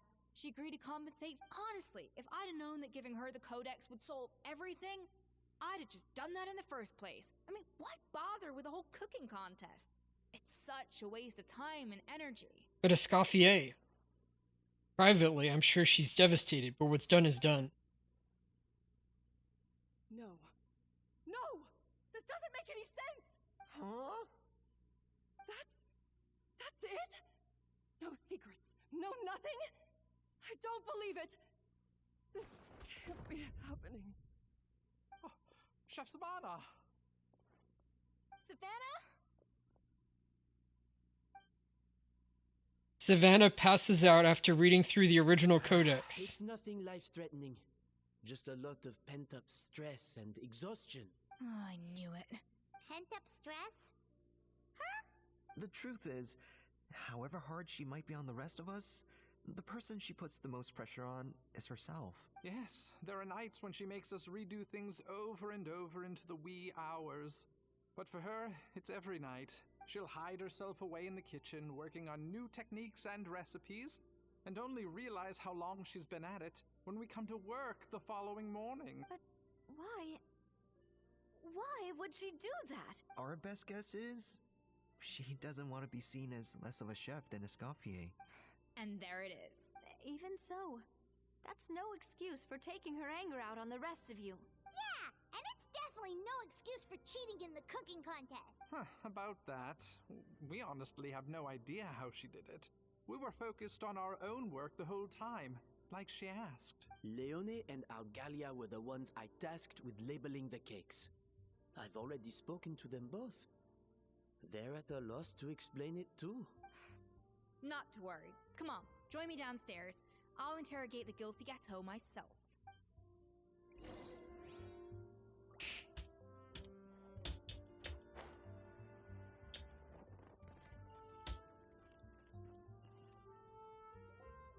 Well, how is it? Have you figured out what it was? Oh, this is aggravated assault on my palate. I'd rather eat wet cement than this. Is it really that bad? I made sure the taste tested before it was served. Oh, relax. This isn't your cake. Savannah never switched the plates. The offending flavors are coming from in between the icing and the cake base, which means someone tampered with it while it was being made. Or in other words, we have a traitor in our midst. Monica? I'm sorry. I was forced into it. It was Chef Savannah. She said if I didn't cooperate, she would... Calm down, Monica. I've already accepted defeat. And if I wanted retribution, I would have brought this up when the results were announced. Whatever's going on with you, just spill the beans. There's no need to hide it. I was the one who caused the food safety incident that one time. Food safety? Wait, you mean the Lumaline incident? So you procured the contaminated ingredients? I think so. Savannah and I were on procurement that day. I didn't check everything as well as I should have, and so I let contaminated ingredients make it into the kitchen. Or Savannah did. But I swear I didn't do it on purpose. I had no idea there was an issue with them, and I didn't know it would end up with Escoffier going to jail. But the last thing I expected was for Savannah to use it. This is crazy. So Savannah pressured you into sabotaging Escoffier's cake by threatening to expose your secret if you didn't? I know, it's terrible. I'm so sorry. I was so scared. The thought of Chef Escoffier finding out that I put her in jail, it made me freeze up with fear. I thought Escoffier would hate my guts if she ever found out, and yet somehow that's ended up in me doing something even worse. Seriously? All this fuss over a little slip-up? Huh? Firstly, it's not like I got a life sentence. I did my stint at the fortress, and now I'm out. And secondly, I had my own reasons for leaving the Hotel de Boer. This wasn't the only factor, so you don't need to feel ashamed or frightened or anything like that. Any more than you need to add butter when you're pan-searing foie gras. You mean... you forgive me? Oh, well, I'm not saying you don't have to take responsibility for your mistakes. You should tell Vanagem to mark down your performance for the past few months. Then do some digging and find out exactly where those contaminated ingredients came from. Sure, you've made mistakes, but now's the time to fix them. Understood? Understood. Good. Now, back to Savannah. What about the original codex would compel her to resort to blackmail? I have my suspicions. Not that I've got any proof to back them up, though. What happened to me? I've overheard some customers murmuring about how the Hotel de Boer hasn't been the same since Escoffier left. They think our menu doesn't taste like it used to, especially our signature items. You mean Gâteau de Board? I noticed it during the contest too. I couldn't put my finger on it, but the flavor seems subtly different from how it used to be. But the difference was so small, I'm sure no one would notice it besides our most loyal customers and true dessert connoisseurs. Still, as head chef, it's easy to see why Savannah would get so hung up on it. So many times I've seen her make the cake base over and over again, late into the night, determined to match Escoffier's version. But something's always slightly off every time. Yeah, I've noticed that too. Never really gave it much thought, though. Thinking back on it now, it's clear that Savannah's been in a downward spiral ever since Escoffier left. She wants to prove that she can fill Escoffier's shoes. That's gotta be the reason. But after countless setbacks, she's getting more and more unhinged. And at some point along the way, she switched from doubting herself to doubting Escoffier. Doubting Escoffier? For what? She thought the codex from Escoffier was a fake. Yeah, it would explain why she was bent on getting the original at any cost. She thought Escoffier purposely omitted key details from her recipes when she copied them out. Also, she could retain her place as the #1 chef in Fontaine, the only one privy to all the secrets of the trade. Oh, for goodness sake. What a stupid idea. Of course. Then she finally got the codex, only to discover that the secret recipes she's been pining for don't exist at all. Seeing how utterly wrong she was must have been a real shock to the system. It probably brought up everything at once. It overwhelmed her, and she passed out.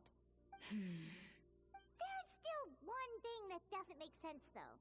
If Savannah had the real recipe all along, how come it tasted different? She's spiking it, Paimon. On the same level as Escoffier, but surely after like 50 attempts, she'd get it right one of those times. You'd think so, but geniuses like Escoffier are in a league of their own.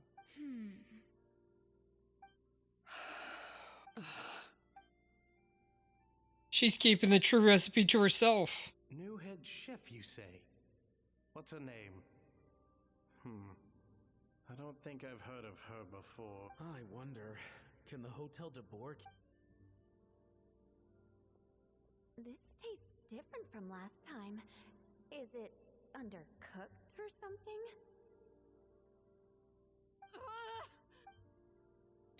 Get your hands on the codex, no matter what it takes. Take this. It's a copy of the Codex de Boer. From now on, you will be its keeper. Don't listen to the doubters. If I say you can do it, then you can do it.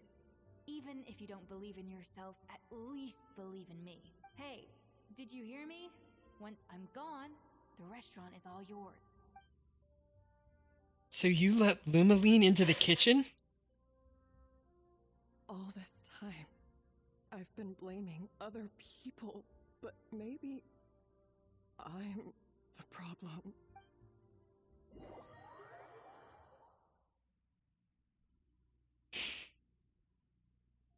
I sincerely apologize for putting everyone out.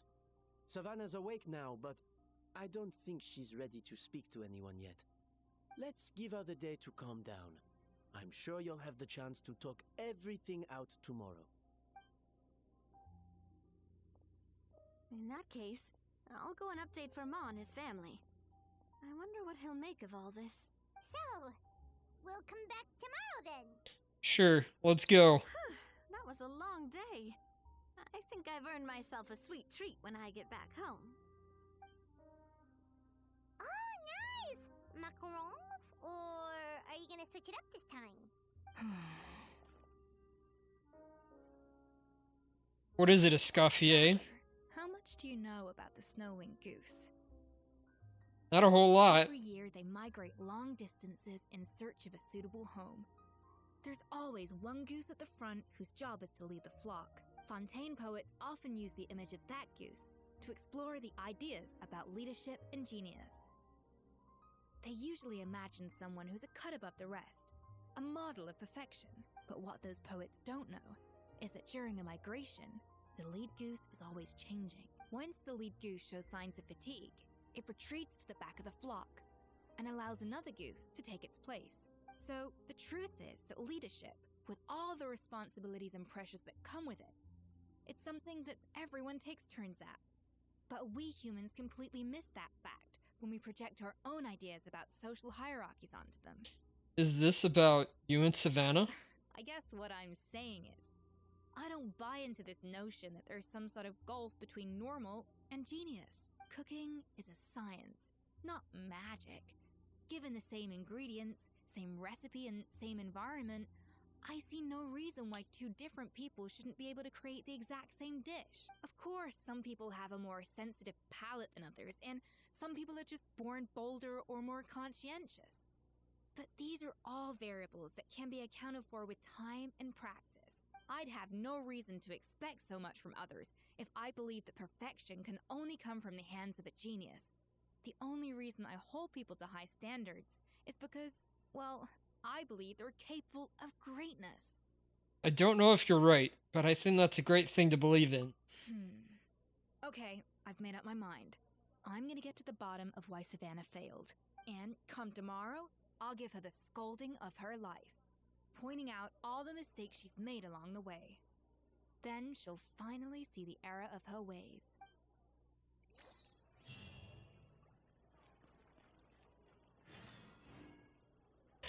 5 to 7.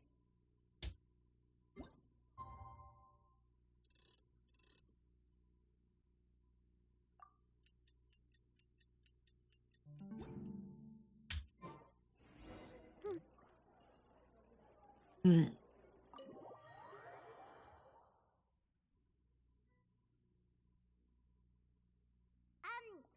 are we here so early? Our meeting with Vanigem isn't for a while. I wanted to check on Escoffier.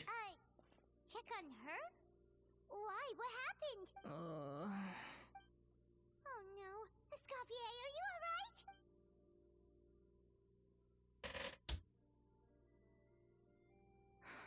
I'm fine. Just need to get some more coffee in me. You really did pull an all-nighter then. Huh? What happened to my coffee? Did I really drink it all? For now, you should get some rest. Thanks. I appreciate it. Well, there's cooking facilities here. Or we could just grab a cup of coffee from Cafe Lutece, but Coffee.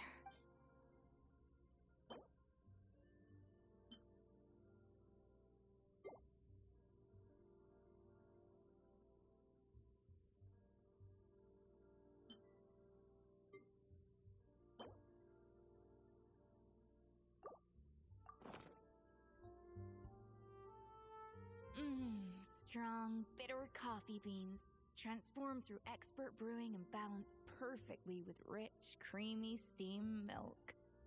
Wonderful. I feel much better now. Thank you so much, Traveler and Paimon. glad to hear it. But make sure to catch up on your sleep when you get the chance. How goes the investigation? I think I figured out where the problem lies. Honestly, it's ridiculous. I don't know whether to laugh or cry. Wait, what investigation? What are you guys talking about?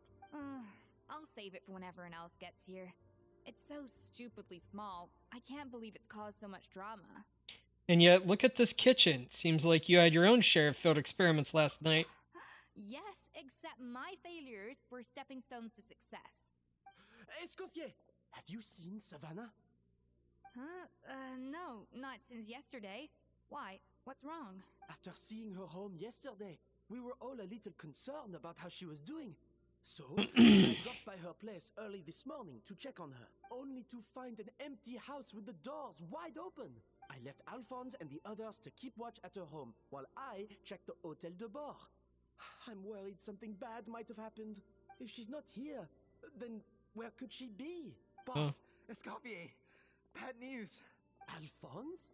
You're supposed to be keeping watch at Savannah's house. We were, but then, just after you left, we found this stuff in her house. Lumaline. Oh, looks like a map with a bunch of random places circled. What does it mean? Wait a second. This feels familiar. I'm sure these places are all connected somehow. Of course, from the Codex. They're all places that Modeste explored on his adventures. Modeste, the founder of Hotel de Bord. But I don't understand. The adventure logs in the Codex are too fragmented to be of any use. How come this map shows all the missing details? The Codex de Bord? Then, this place marked in red out at sea. Could that be the fabled birthplace of Gateau de Bord? Seriously? So now she set her sights on finding the original recipe. Ugh, idiot! Does she have a death wish? Those ruins are thousands of years old. Hold on. There's more. Besides the map, we also found these letters. Oh? A letter received several months ago. It was you. You let the Lumaline through, didn't you? I know you were responsible for purchasing the problematic ingredient that day. What would your good friend think, I wonder, if she learned that she suffered on account of your negligence? What would the people in the hotel think? So, I imagine you'd like to keep this a secret from Escoffier, wouldn't you, Head Chef Savannah? Retrieve the real codex by any means necessary. That's where the real treasure can be found, and you gave it away like a fool. Well then, you're going to get it back whether in a bet or by force, it doesn't matter. Oh, I know. Don't you have that cooking showdown of yours? And if you don't think you can win, why, you simply need to have your opponent lose. I imagine that assistant of yours might come in handy in that regard. What are you dawdling for? She was the one who concealed the secret recipe in the first place. Why else do you think you've never been able to recreate her work? She's afraid. Afraid that you'll outshine her. What do you imagine everyone says about you, both within and beyond the hotel walls? Ordinary, they call you. Untalented. A hack. A failure who'll never surpass Escoffier. And do you know whose fault this is? That's right, it's hers. She's no saint. She never has been, so why hesitate? It was you. You let the Lumaline through, didn't you? It sounds like a threat letter. Does this mean that Savannah was responsible for the safety incident? And not Monica after all? Obvious to me. Retrieve the codex by any means necessary. So the cooking contest and the cheating. Someone else was behind her pulling the strings? She's keeping the true recipe to herself. Ugh, this is all such a mess. Paimon needs a second to process this. First, we thought that Savannah forced Monica to cheat in the cooking contest. But now, it turns out that someone else forced Savannah to force Monica to cheat? So Savannah did blackmail Monica. Or is it the other way around? Somewhere deep beneath the sea. You're finally here. Of course. I should have put two and two together as soon as I read your threat letter. The food safety incident. The demand for a cooking contest. The instruction to blackmail Monica. Even the suggestion that Escoffier was keeping secrets from me. It was all part of your grand plan, wasn't it, Monica?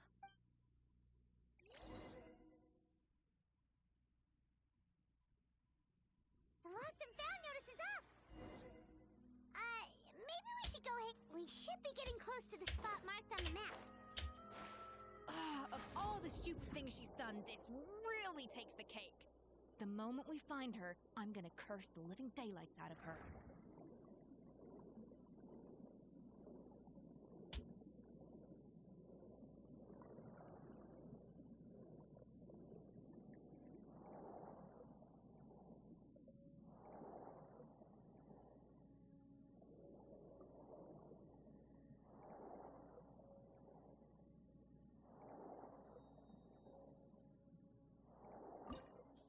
Enter the ruins.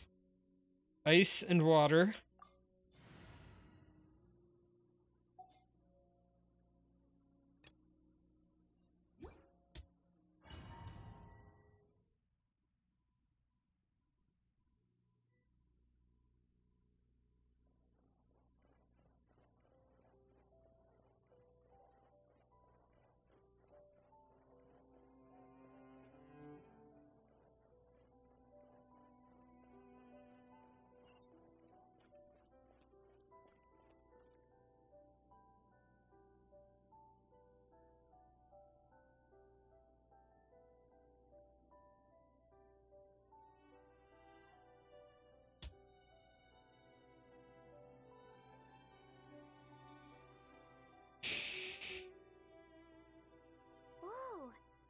place looks like an underwater restaurant, doesn't it?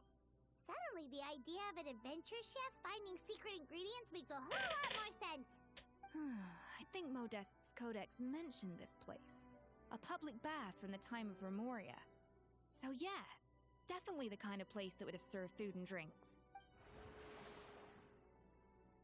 Huh? Some blubber beasts have come to join the party? How did they get here?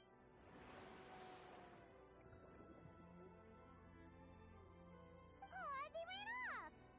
Guess they're not used to seeing humans. Let's head further in. That could be easier said than done. Something's blocking the entrance.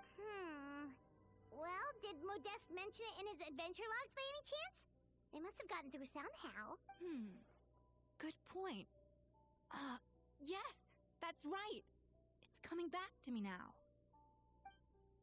We prepared a banquet for our shy little guests, and as the food flowed away on the current, they broke into a joyous chorus, and the path opened to us. What? We have to feed the blubber beasts? With what? There's nothing here besides rocks, romaritime flowers, and lumitoil. See, this is why you should always bring snacks. You never know when you're gonna need them. Now we have to head all the way back to shore and grab some. There is no time for that. Romaritime flowers and lumitoil will have to do. They may not look appetizing to us, but who knows? They could be blubber beast delicacies. Wait, we're seriously gonna try this? You collect the romaritime flowers and the lumitoil in the surrounding area.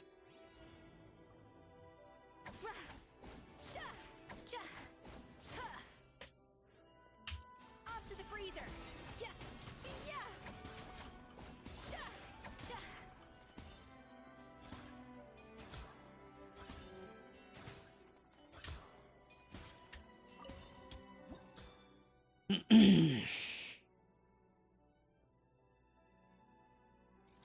Five.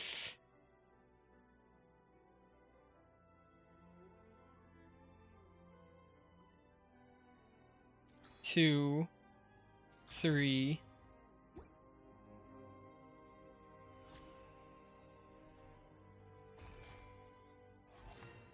Flavor balancing complete.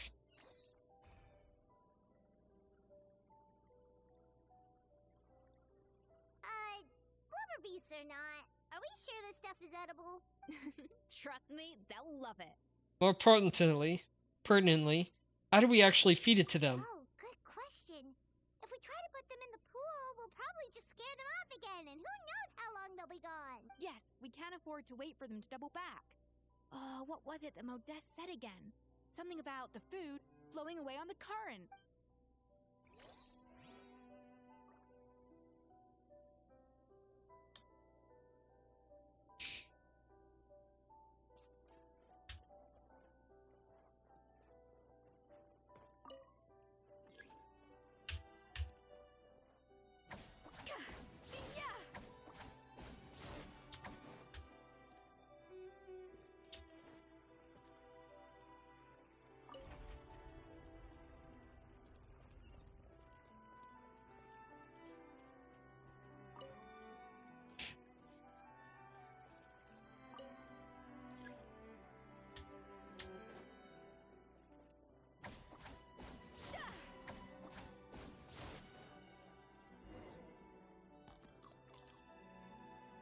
He scoffs down his food.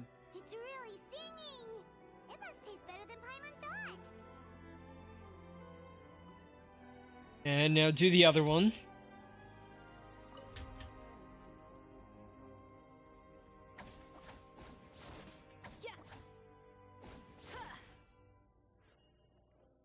The tracks turned back again. Oh, so annoying. 5, 3.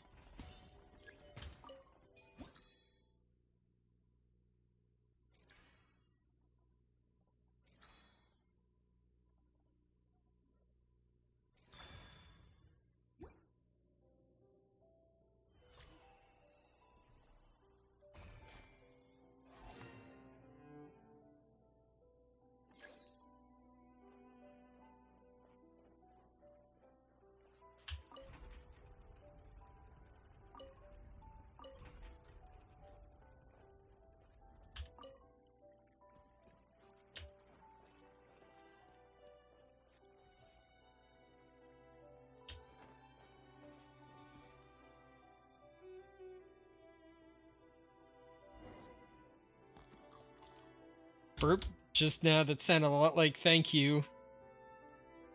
This story is a little wild, but it's cute. Hey, it's open!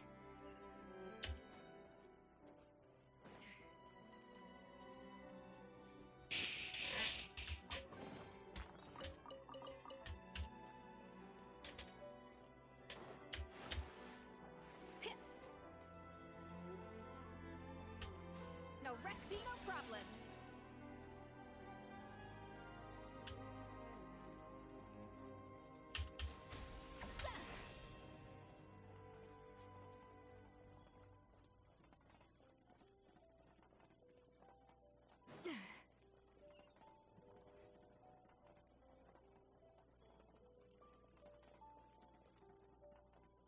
An inspired melange.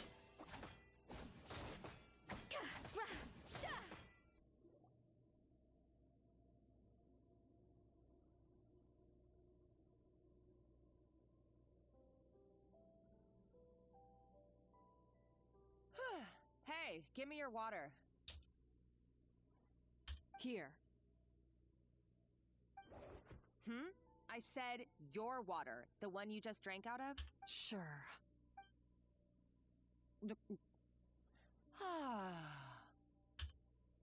All those years slaving away under Escoffier, and then you. Not only have I found the ruin that Savelli kept hidden, but... Hey, go scout ahead for me. If we need to do any... Did you not hear me?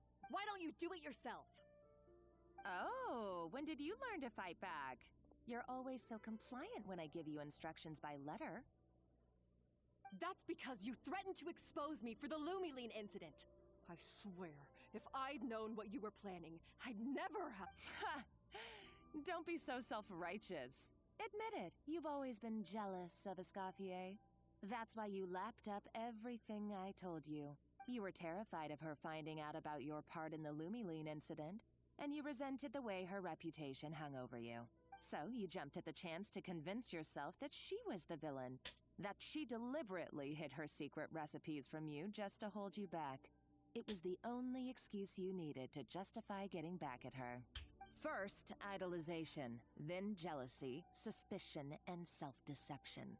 That's what this comes down to.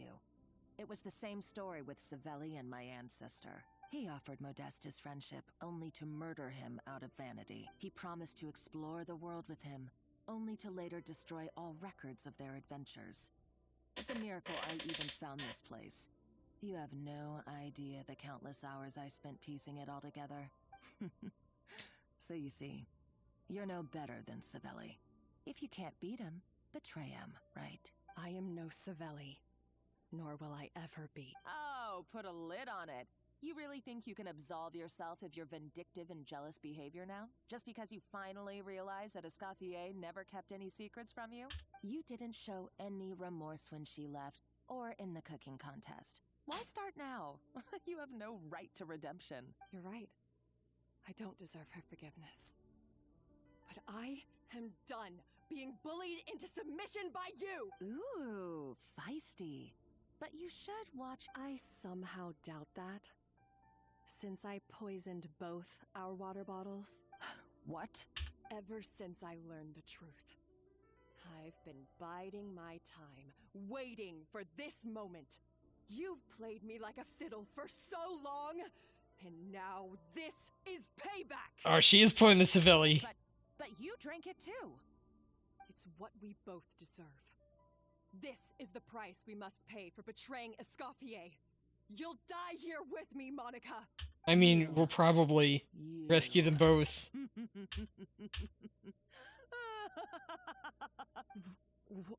What's so funny? Oh, you're too much. I saw your dumb plan a mile off. There's no poison in these bottles, just clean, fresh water. No. Revenge is a dish best served cold, you know? Did you really think your half-baked plot would fool me? You're a lousy chef, and you make a lousy villain, too. A complete waste of space. No wonder you never amounted. Everything I ever did was a failure. And now, Hey, why don't you try your hand at being a comedian in your next life? You got a good laugh out of me. But now the show's over. You should have just done like I asked, Savannah. All I wanted you to do was scout the ruins for me. But you had your chance, and now it's time to say, Stop right there! Let her go, Monica! We got you surrounded! Yeah, Paimon, that's how you say it. ugh, looks like I'll have to keep you around for a little longer. You can't! Stay back if you want her alive! Escoffier and the Traveler. I can't take you both on in combat, but if you so much as flinch, I can end Savannah's life in a heartbeat. Monica, what are you hoping to achieve by this? You're about to commit murder, and for what? A recipe? A recipe? You chefs are all blinded by your myopic focus on kitchen affairs. Well, some of us actually have bigger fish to fry. Modeste had a secret. The truth behind his so-called genius, the je ne sais quoi factor in his Gâteau de Bourg, and it's right here in these ruins. Are you serious? You're here because of a Gâteau de Bourg obsession? You've gone completely mad! I couldn't care less about the cake itself. No, the real treasure is the secret ingredient that Modeste sourced from these ruins. He and Savelli were fools. A priceless treasure of Remoria in the palms of their hands, and they thought, ooh, this would go great in our cake mix.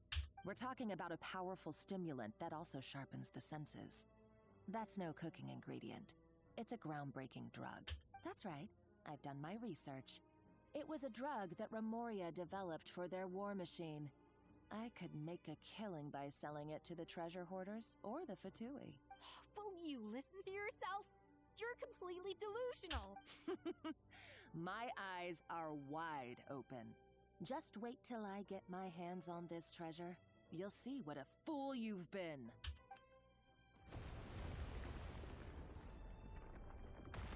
Wait, what's that sound? Just when I thought she couldn't get any crazier. She's lucky the whole place didn't collapse. Seems like she escaped in the commotion. Let's find another route. Go after her.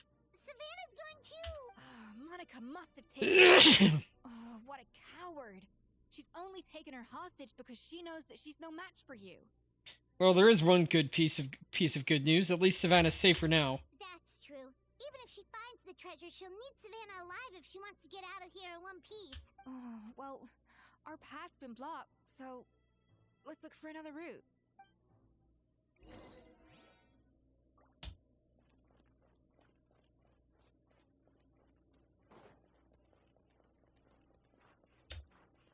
Nope, can't do that. The water looks pretty deep here. Maybe it leads somewhere.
They were probably awakened by the explosion just now. Alright, Knife Skills 101. Time for some rough chopping.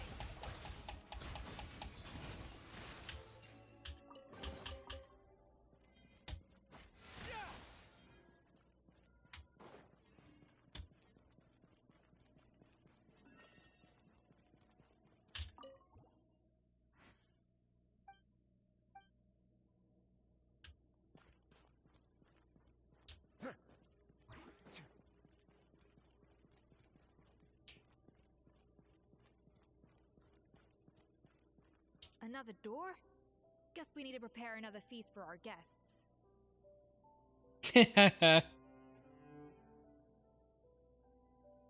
You place the ingredients you collected on the table.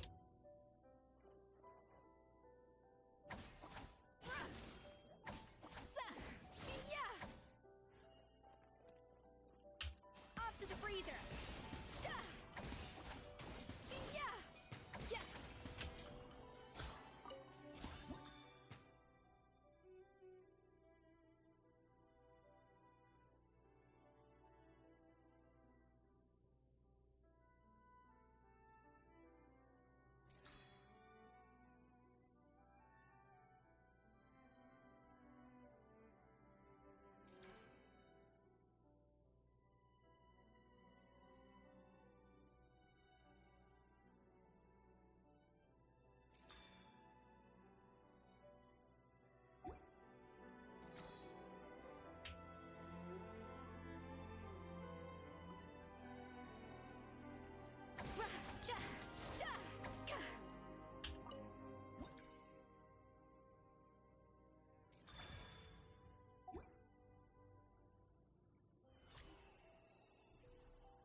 It seems to really like the texture of Rome Maritime flowers.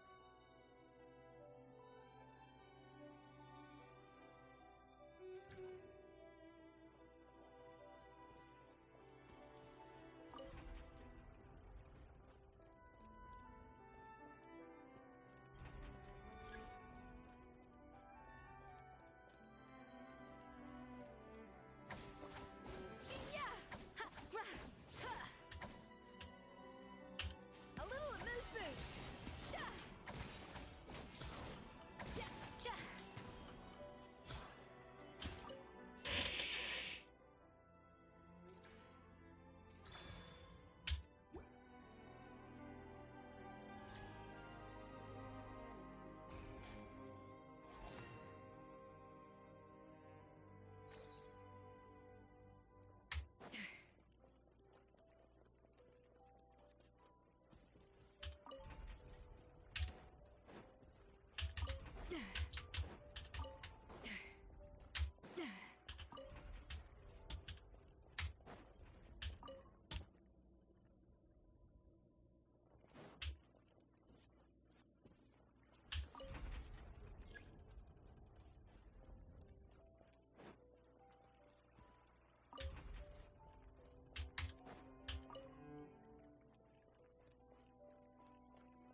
Unleash! Cryo Incarnate! Strike a pose! Let's begin.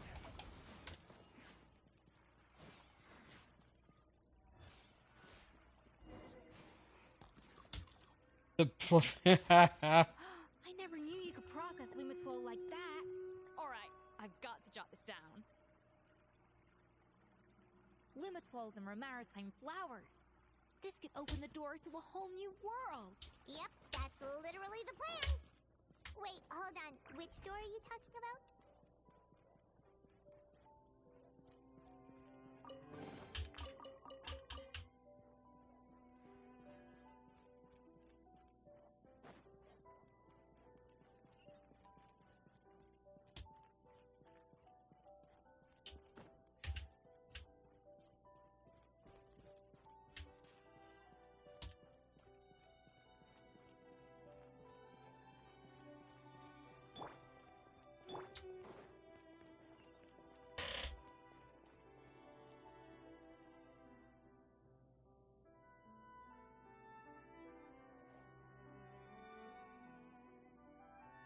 strange.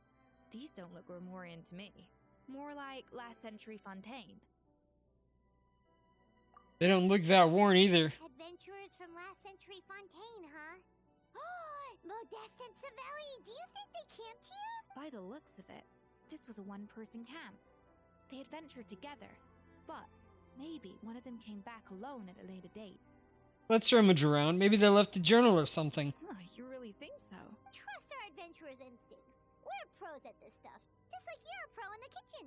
Well, I'm a pro at least. Okay, well, the Traveler has more adventuring experience overall, but Paimon's definitely a pro rummager from all those treasure chests. And bingo, found it. Paimon was just about to show off her rummaging skills. Huh, no kidding. Are all adventurers so obsessed with journaling? I mean, I guess I take a lot of notes when I'm cooking as well, but I thought that was just me. Anyway, let's find out who was here. It's been years since I've last visited these ruins. It's exactly the way I remember it. This place probably hasn't changed in millennia. Sadly, up above, on dry land, everything has changed. The treasure of Remoria. That's what we used to call it. Modeste was right about its potential. It turned Gâteau de Bourg into a national sensation. Our limited stock of the substance meant that the gâteau could only be produced on a small scale. But this only drove up the popularity all the more. Modeste was right about that too. He predicted all of it. He was praised as a genius, while I, as the one person who'd ever disagreed with him, was labeled a talentless fool. Modeste tried his best to console me, but I knew better than anyone just how great the gulf was between us. Our conversations grew scarce, and we saw less and less of each other. I didn't fight it. He had new friends and a career of his own.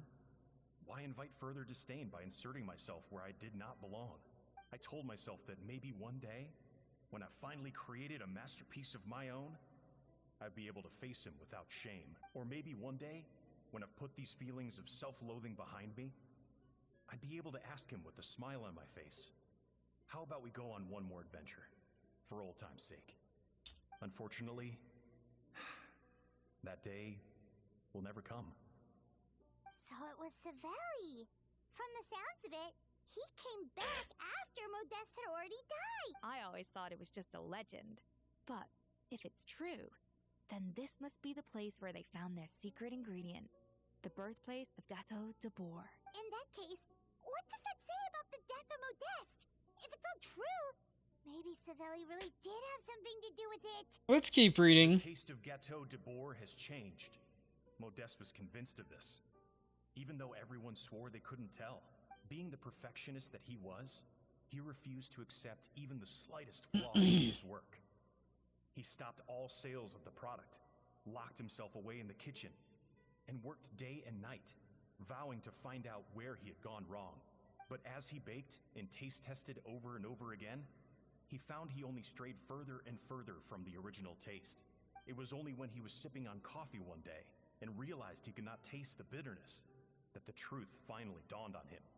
What had changed was not the gâteau, but his sense of taste. The treasure of Remoria stimulates the senses, taste included, and invigorates the spirit.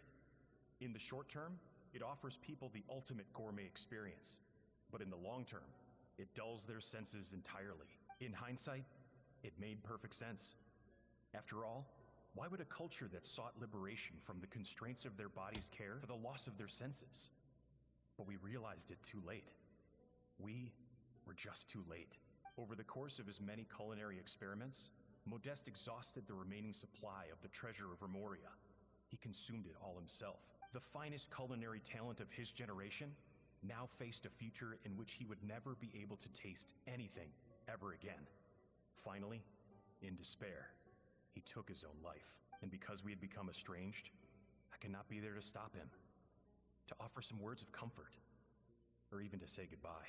Yet despite everything, he sent me his final letter. Treasure of Remoria? Guess Monica was really onto something. It really was a kind of drug.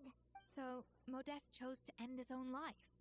Then, why all the rumors that Savelli murdered him?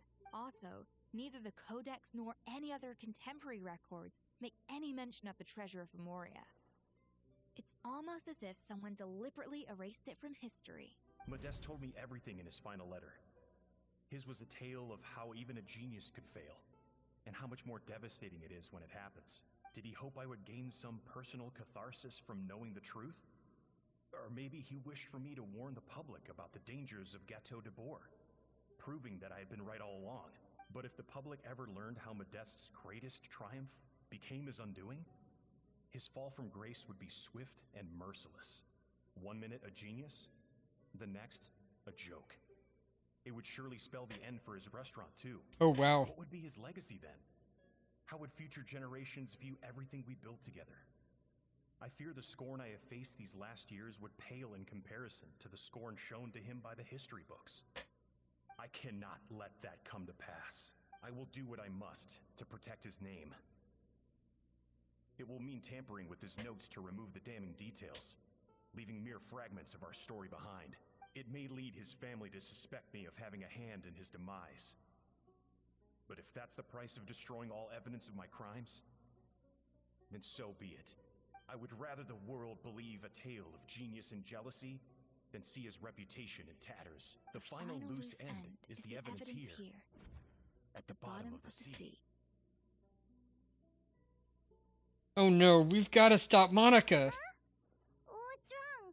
Didn't we say Savannah should be safe for now? So we thought. But if Monica finds out what happened to the treasure, there's no telling what she might do.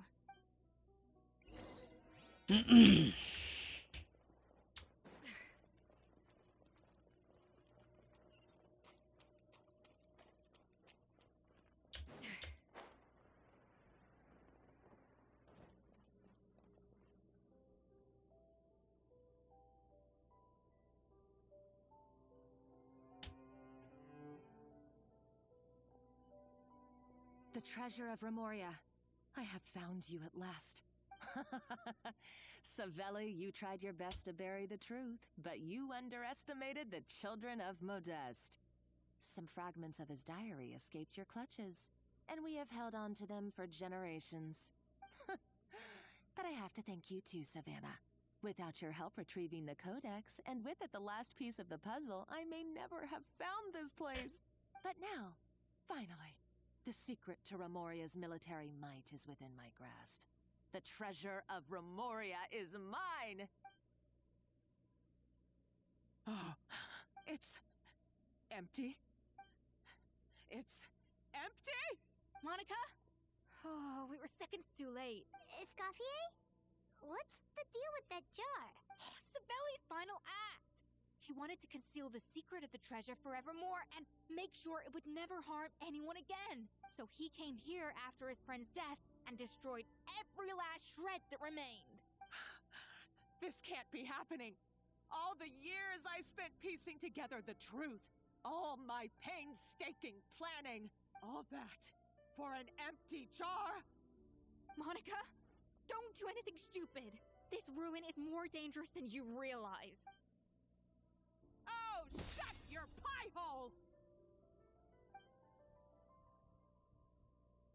Praise be to Lord Remus. You barbarian shall be slain. What?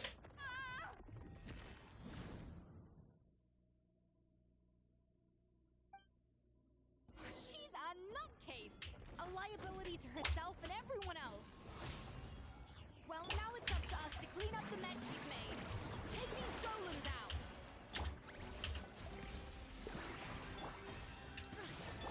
A moment, please. Oh, they were easy. Maybe that's just how much she buffs them. Is it maybe it's because of the fighting, or maybe Monica was too trigger happy with her explosives? Either way, it's all her fault. Enough chit-chat. Let's get out of here, Traveler. Escoffier, come on! Okay, I'm coming. Oh, no you don't. If I can't get what I want, neither will any of you. I've got nothing to show for my life's work so far. But if I can take another so-called genius down with me in my final moment, then it was all worth it. That's a single shot pistol. You're a psycho!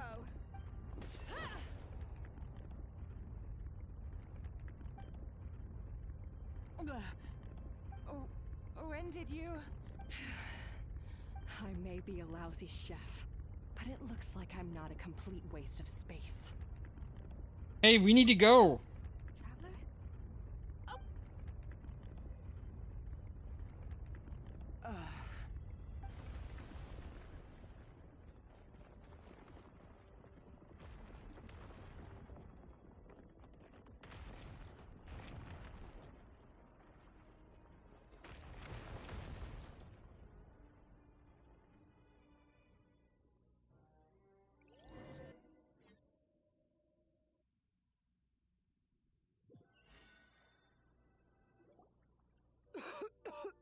Escoffier!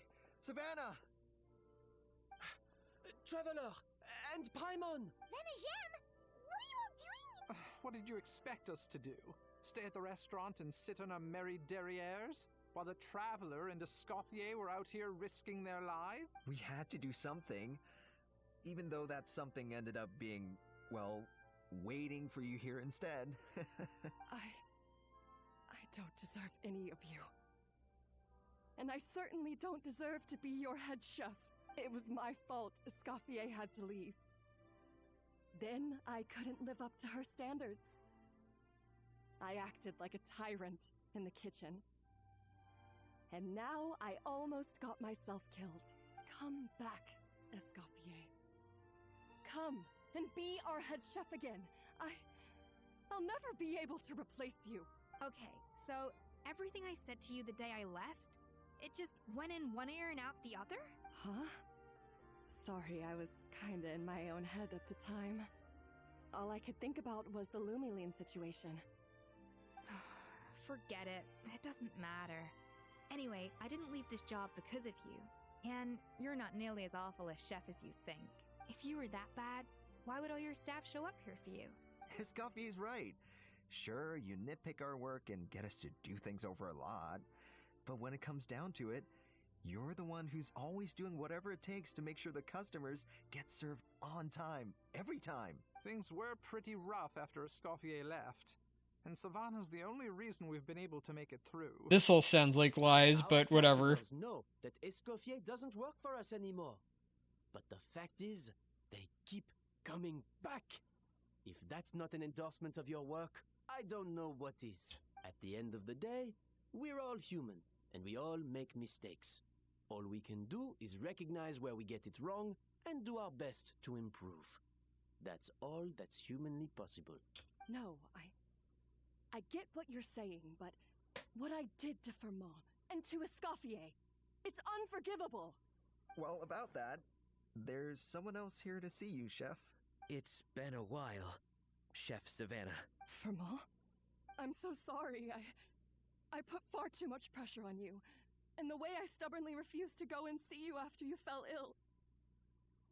There's no excuse, but I'm too late, aren't I?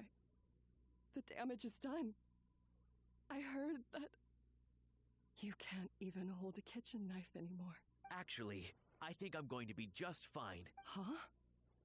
We thought Firmin's problem was purely psychological in nature. But after the threat letter came to light, it got Firmin thinking.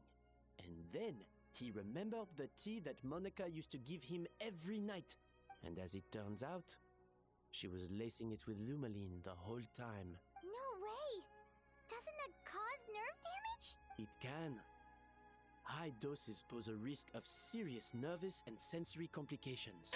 But if you calculate the dosage carefully, you can control the extent of its effects. A small dose might simply make a person more emotional, whether that mean more fragile or more hot-tempered. No wonder it seemed like you'd lost your edge. I asked my friends at the Fontaine Research Institute about it. They said that with the low dose I was taking, the risks are pretty small. They also fixed me up with some meds and said I should recover in no time. You're already sounding a lot more confident. Well, that's what happens when you give someone a little bit of hope to cling on to. There's more. We believe that Firma was likely not Monika's only victim. You mean she poisoned me too? Oh, so that's why Savannah's been so irritable this whole time. I knew it. To blame everything on the Lumiline. That stuff can only amplify what's already there. So tasty food will seem like the most delicious thing in the world, while food you don't particularly care for will become utterly revolting. So you better make sure you reflect on your behavior and apologize to every single person you've wronged. I will. I'm sorry. There's still one question that's really bugging me. Why is it that no matter what I do, my Gâteau de Bourg never tastes the same as yours? Is it just... I mean, is it because you're a genius and I'm not? It's because the heating element in your oven is broken, you silly goose. What? Is that it? I felt like something was off during the cooking contest. Once I got around to checking all the equipment, I noticed it right away. There was a half-degree discrepancy between the temperature setting and the actual temperature. A half a degree? All the ovens in the whole kitchen had the same problem, which confused me at the time, but by this point, it's pretty obvious that Monika must have tampered with them. I would have figured it out the day of the bake-off, since the issue affected both our teams. But of course, Monika sabotaged mine so that could never happen. No. I spent so long trying to find out where I was going wrong, and then you pinpoint the problem in just one night? It all comes back to one simple, undeniable truth. You're a genius, and I'm just plain old Savannah. Oh, cut it out! Stop the woe is me act for a second and just think. I came up with this recipe. You don't think that might have something to do with it? Do you know how long I spent perfecting my Gâteau de Bourg? 3 years! 3 whole years! I know this dish inside out, back to front and upside down. And you've been head chef now for what? 6 months? If that? A couple hundred failed attempts, and you're gonna throw in the kitchen towel and declare you'll never be successful because you're not a genius. You clearly have no idea how many kitchen failures I've had under my belt, or just how long it took me to finally get my recipe to a level I was satisfied with. Genius or not, everyone makes mistakes. Modeste did, Savelli did, everyone does. You're only a lousy chef if you don't face up to your mistakes. Learn from them, and then keep chipping away until you crack the problem once and for all. Surely you haven't forgotten all that. You were no lousy chef back when I handed you the reins. I haven't forgotten. And I'll make sure I never do. That's our head chef. Haha! Sounds like we won't need another changing of the guard in the Hotel de Bourg kitchen anytime soon. What a perfect ending to a crazy journey. Look how happy everyone is. What? Oh, no. So you got your mojo back now? Yeah. Thanks to you, Escoffier. In fact, no. Thanks to all of you. Aw, friends again. So nice to see them finally settle their beef. Yeah, it's nice. Maybe not all their beef. Good. So now that's out of the way. It's time for payback. You cheated in our last bake-off, and I demand a rematch.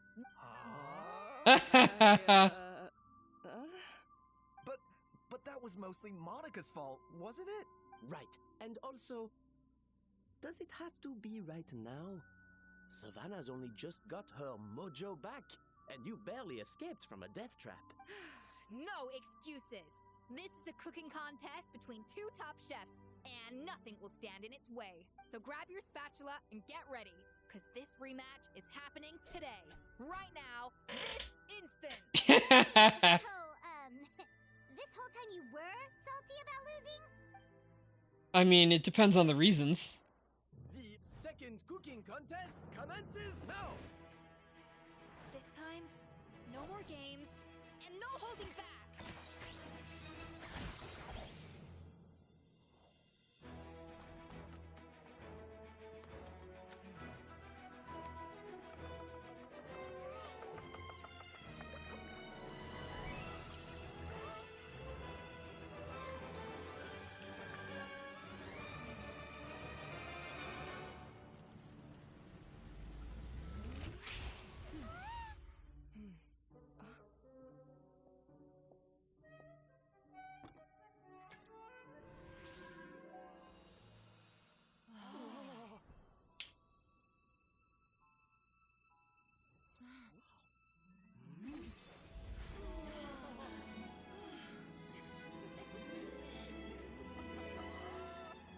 I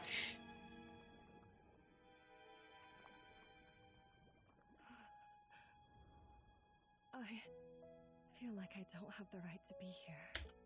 Hey, what are you so afraid of? You can't unbake it now. And if you don't serve it, then good or bad, you'll never find out how to improve. If you're too scared to fail, you'll never know what real success tastes like. So? Embrace your failure. Taste it. Digest it. That's the way to success. I don't know. Sounds like it's easier said than done. I'll do it.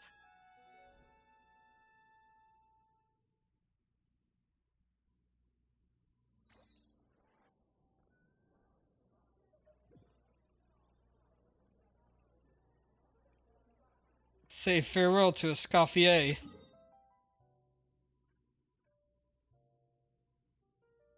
But where?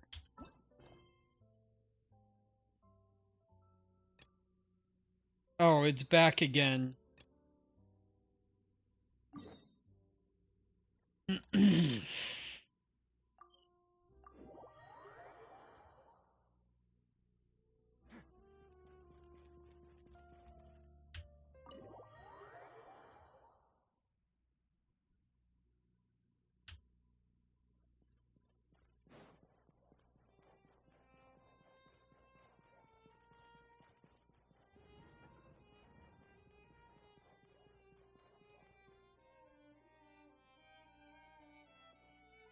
Huh, looks like there were quite a few others with the same idea.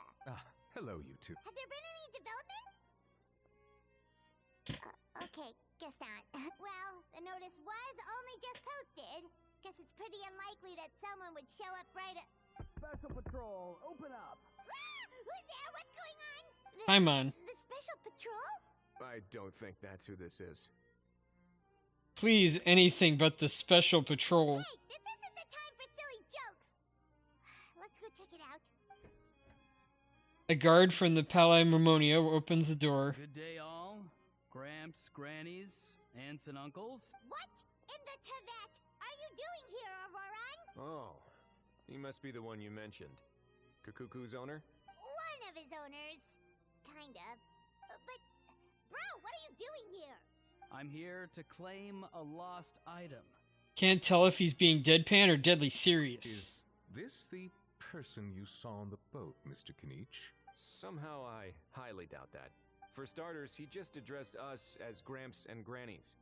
And unless this is the oldest looking middle-aged man in the world, I don't think he's our guy.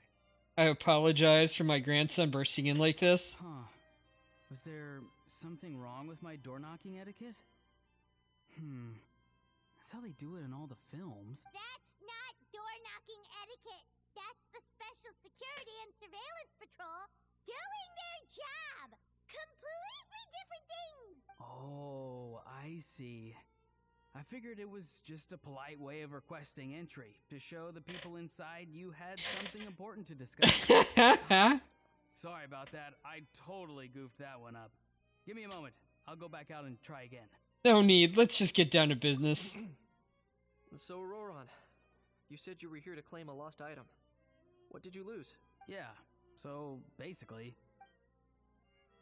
Auroran carefully describes the lost item he's come to claim. From the style of the... For real now? Oh, come on, bro. Is arresting my dear grandson what it's come to? Auroran, be honest now. Were you the one who lost this? No, it belongs to a friend. So it belongs to Aoife? Of course not. Aoife has his own gun. Auroran, tell the truth, otherwise we're gonna have to arrest you for real. All right then. I knew this wouldn't go well. So here's what went down. This morning, Aoife and I were playing rock, paper, scissors. Before long, he'd lost, as he usually does. So we figured we'd head out and visit some of the Cour de Fontaine's famous landmarks. When we got near the plaza, a man suddenly stopped us to ask for help. He said that he had lost something and that someone had found it and sent it over to the Palais Mermont. But apparently he used to work here and was worried it'd be awkward bumping into his old coworker. You didn't manage to keep that pretense up for long. It's fine. I'm not the one who feels awkward anyway. So, a former employee of the Palais Mermonia. Was this individual a Fontaine native? Yes, at least I assume so. He looked like a well-dressed gentleman to me. We were about to refuse, but he was so polite. Could it have been a disguise? Oh no. Auroron, Paimon thinks you've been tricked. This person might be in cahoots with the bad guys. Oh, maybe he already took off and escaped as soon as your mission went pear-shaped. No way. I'm not that... Huh? He's not going anywhere. Aoife and Kukuku are keeping an eye on him over at the plaza. Oh, okay. Keep an eye on him. I like the sound of that. Nicely done, bro. In that case, let's hurry over to where Aoife is. Time to catch that con man and find out what's really going on here. Wait a minute, I have a question first. Traveler, Paimon, you're pretty famous in Natlan, right? Oh, we're basically a household names. But why do you ask? Well, it's not just us. Kenichi, Auroron, and Aoife too. Would that be a problem? Remember when I said that the seller might be watching in secret? If so, then picking Auroron to do their dirty work was a careless mistake on their part. It suggests that the person who got Auroron to claim the item might not be fully in the know themselves. There are plenty of unanswered questions, but standing around racking our brains won't help. However, I still suggest that the famous faces among us, meaning the Traveler and Kenichi, oh, and of course, Monsieur Nivelette too, stay here for the time being. We'll empty the box, give it to Auroron, and then he can claim the item as if nothing happened. I'll follow to check if anyone is watching. I doubt anyone would recognize me anyway, so I shouldn't draw too much attention. Yeah, I mean, that outfit, whatever. This plan is worth a try. I shall leave it to the pair of you. So, I have to go undercover again, right? Well, not exactly undercover.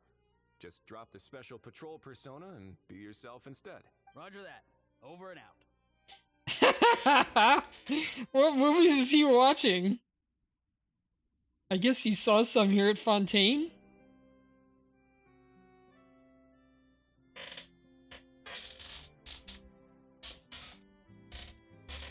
No sign of any suspicious individuals around here.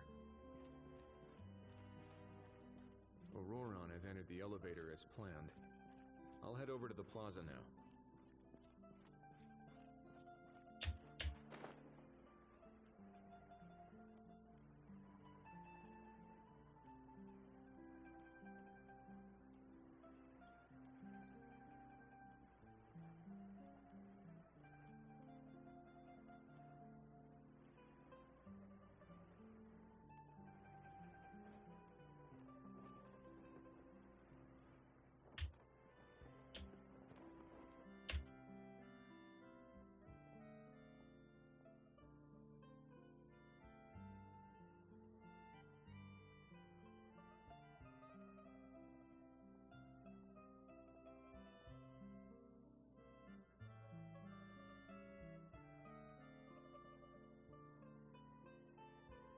Nothing suspicious going on here either.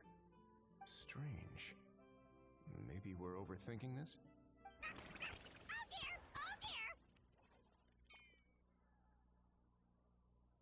Stop with the pecking! Stop with the pecking! Please, sir, I'm begging you, do me a favor and get this pet of yours under control! The heck are you on about? Sorry, but he's not my pet. He's my coworker. And I should warn you, he's not too happy with how you're talking about him. What the? This thing has a job? Uh-oh. Kukuku's not too big on being called a thing either. You're on your own now. I'm sorry. Please, Mr. Kukuku. Master Kukuku. Lord Kukuku. I meant no offense, I promise. All right, Kukuku. That'll do for now. Let me ask him some questions first. Sure thing, bro. Auroron actually looks pretty serious this time. Was he just pretending to be clueless earlier? Interesting. Think I'll sit back and see how this plays out. You actually got it? Wow, didn't think it would be that easy. Ah, excellent. Looks like sending you was the right approach after all. After all? I mean, because the staff at the Palais Mermonia don't recognize you, right? So I got it.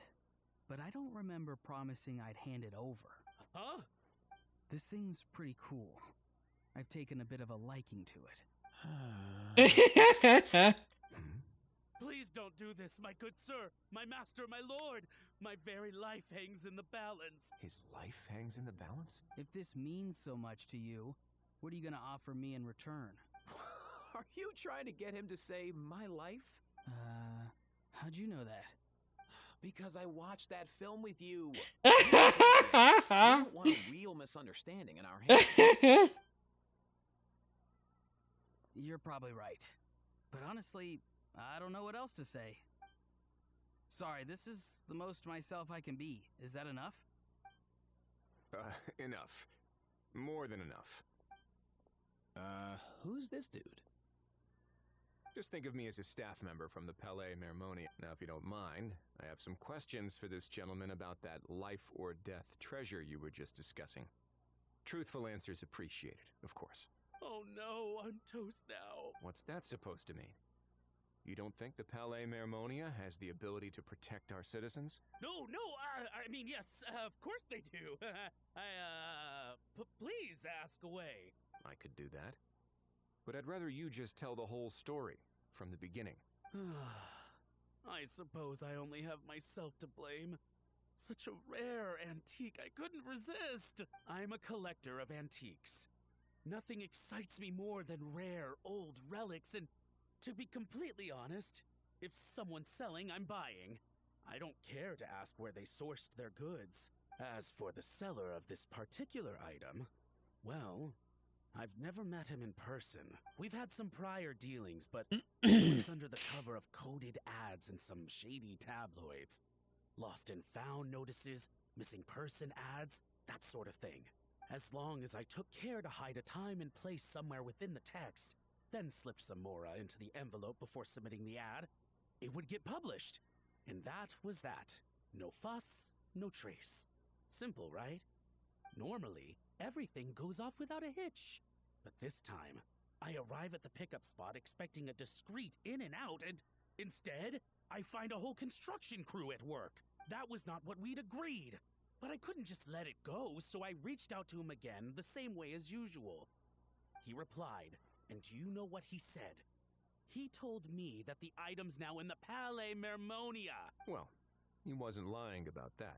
He insisted that it would be inconvenient for him to make an appearance himself, but said that if I could somehow find a way to retrieve it from the Palais, he'd give me a discount on the price. Of course it wasn't the discount that swung it. Do I look like I'm strapped for cash? Feeling smug now, are we? Feeling smug now, are we? No, please go easy on me. Go on. Where was I? Well, anyway, I thought to myself, seeing as the item itself came from Natlan, it would make more sense if I could find someone from there to go retrieve it. And by a stroke of complete and utter coincidence, I just so happened to see these two young folks wandering around, so I'm so very sorry. I underestimated the pair of you. I need you to clear something up for me. You haven't paid the seller yet, correct? And yet he told you to collect the item from the Palais Mermonia. Was he not worried that you'd just split afterwards? Well, to be honest, though I can't claim to know him very well, he, on the other hand, seems to know my name and where I live. Besides, this is a guy who managed to get his hands on an ancient Natlanese weapon. That's probably not the kind of person I want to double-cross. Fair. That makes sense. So, Mr. Please, just call me Argento. All right, Mr. Argento. Listen very carefully to what I'm about to say. It will determine how much of the rest of your life you'll be spending beneath the waves. What does he mean? Is he gonna drown him just like they do in those gangster films? Oh, I get it. He's talking about that place at the bottom of the Fontanian Sea. Shh, can it?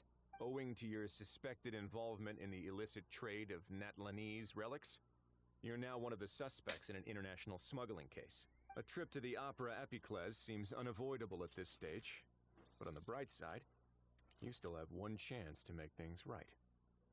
Okay. Do I really?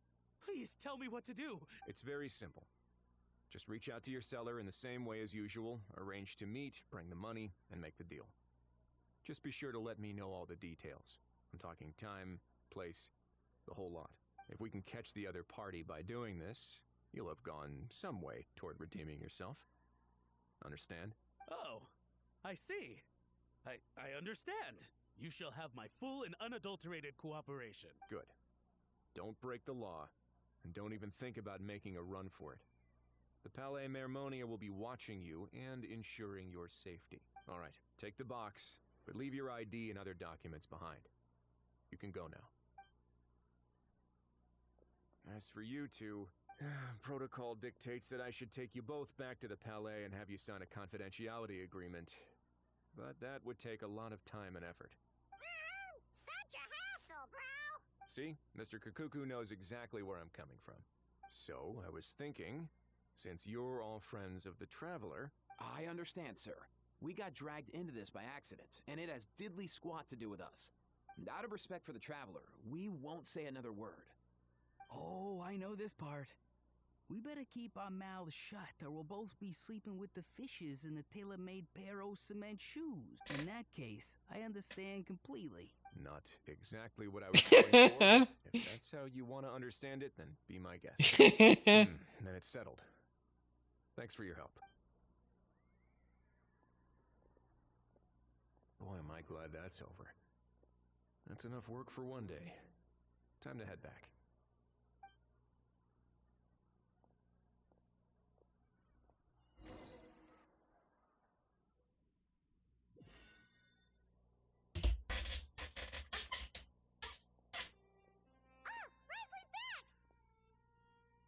Judging by your expression, it must be good news, huh? It went smoothly, on the whole.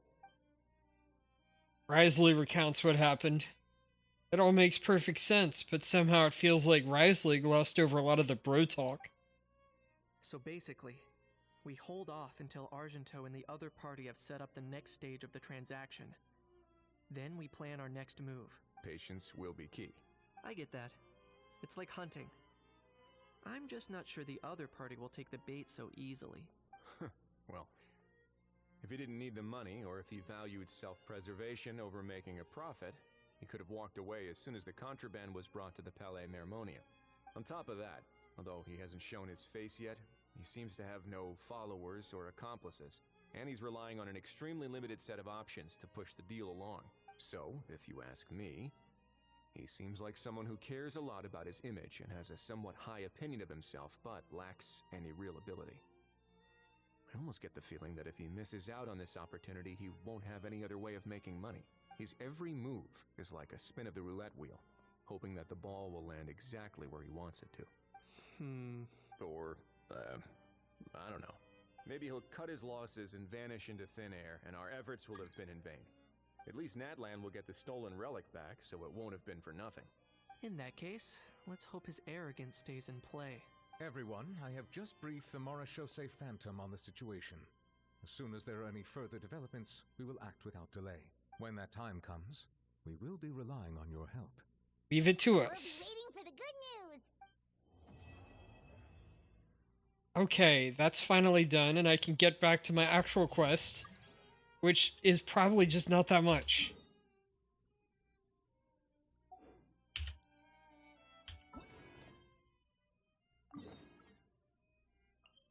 I wish they didn't write these to collide with each other.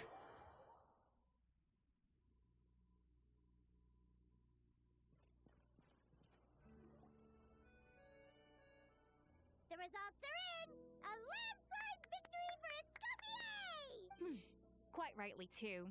Piece of cake. Urtiel seems very happy with the results. Oh yeah, look at that! Savannah looks pretty chipper too, considering she lost. This wasn't for you, was it? You did this for Savannah's sake. Now, where were we? Yes. Do you have any more questions for me? What are after you- Everything that's happened. What are your future plans? Are you going to stay at the Fleuve Cendre? I thought Navia would have filled you in. And actually, I said all this to Savannah before I left. Although, as we saw, I don't think any of it sank in. I had two reasons for leaving. One was the food safety incident, of course. But the other was that the Hotel de Boer had reached a point where it didn't need me anymore. So I decided to step down and look for new opportunities to improve myself. Improve how? Well, a while back, I got to know a fellow chef from Liyue, and in her, I saw so many new possibilities. She has that same adventurous spirit that Modeste and Sibeli had in their youth. Slime mucus, lizard tails. With her, nothing's off the table. There's a whole world of new flavors out there waiting to be explored, hiding away in ingredients we overlook. Case in point, remember those Romaritime flowers down in the ruins? I used them in the cooking contest just now. Did you taste the difference? What? Paimon didn't notice at all. Half of the art of cooking is dissecting the recipes of previous chefs and figuring out the exact constellation of elements that gave their work its signature taste. And the other half, it lies in freeing yourself from the confines of the kitchen. You've got to go out and explore the endless possibilities out there. Uh-oh. Paimon's suddenly not sure she wants to try your cooking anymore. Well, I'm always down to be your taste tester. You should definitely make Paimon test out all of your most experimental dishes. Don't worry, it's not going to be a free-for-all like in Modeste's time. Before I put anything into my food, I'll obviously do my research. Make sure it doesn't contain any harmful substances. In the meantime, take this. It's a recipe for Petit Gâteau de Bourg, revised version. I tweaked it to suit your needs as busy adventurers. Hope you enjoy, and remember, feedback is always welcome. All right! So, do you ever see yourself returning to Hotel de Bourg? Oh, of course. I've already promised Vanishem that I'll come back every once in a while to make sure the quality of the food remains at an acceptable level. Good luck to Savannah, I guess. I'm still a little disappointed that we never got to see the treasure of Remoria. Surely Monica wouldn't have gotten drawn in so deeply if it wasn't for all the mystery surrounding the original Gâteau de Bourg. She practically dedicated her life to finding the lost pieces of Modeste's diary. Then went to all that trouble to infiltrate the Hotel de Bourg. And in the end, it was all for nothing. She sold her soul for a dream, then had a rude awakening. Her life's work became a grand exercise in futility. Since you mentioned the treasure, between Modeste's writings and what we saw in those ruins, I think I may have figured out the truth. That it's just the Lumaline? The so-called treasure of Remoria was most likely a substance that the Remorians extracted from Lumatoiles, better known to us as Lumaline. Alright.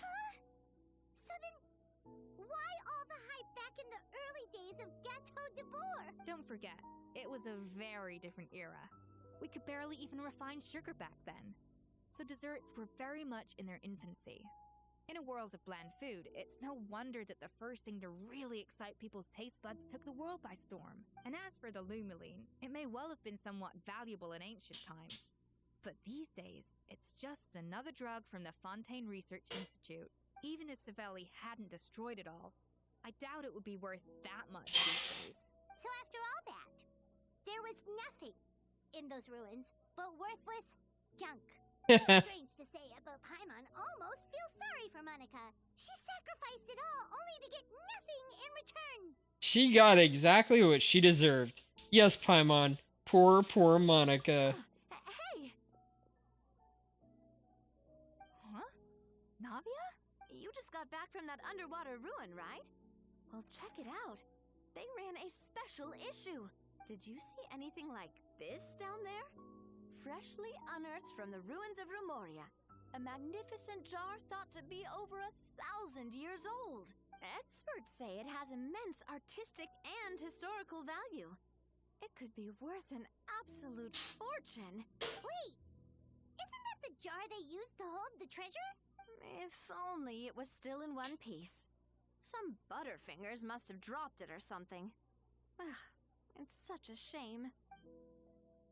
Okay. Treasured above all.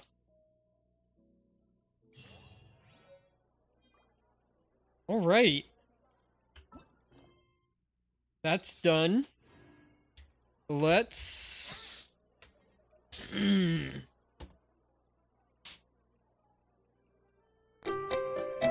Let's start going for...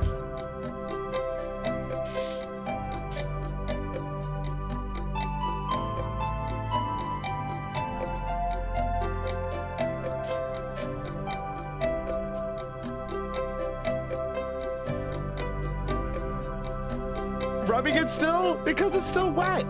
You rub it until it's dry.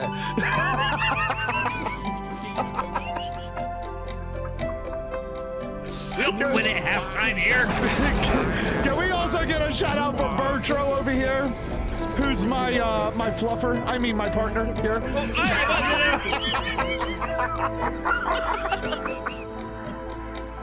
Oh no! I'm covered in goo! Oh no! It's like they already came. The round just. Enjoy. バイバイだよー。またねー。バイバイバイバイ。I wish for that. I think. Oh, I'm having a flashback. Okay, end phase. Are you kidding me with this duel? It's insane how bad it is. Two awful opponents. Man, oh my gosh. Wait, at least I get this. Okay, hold on. I may have something going on here. If they don't stop me, I'm gonna be able to pull something really good. Oh my god, they got something. My opponent, what are you doing? Why are you so in crack right now? So, I think I'm able to do the following. If I summon this card and I use the effect of getting Destiny Bond, I can destroy. Oh my gosh.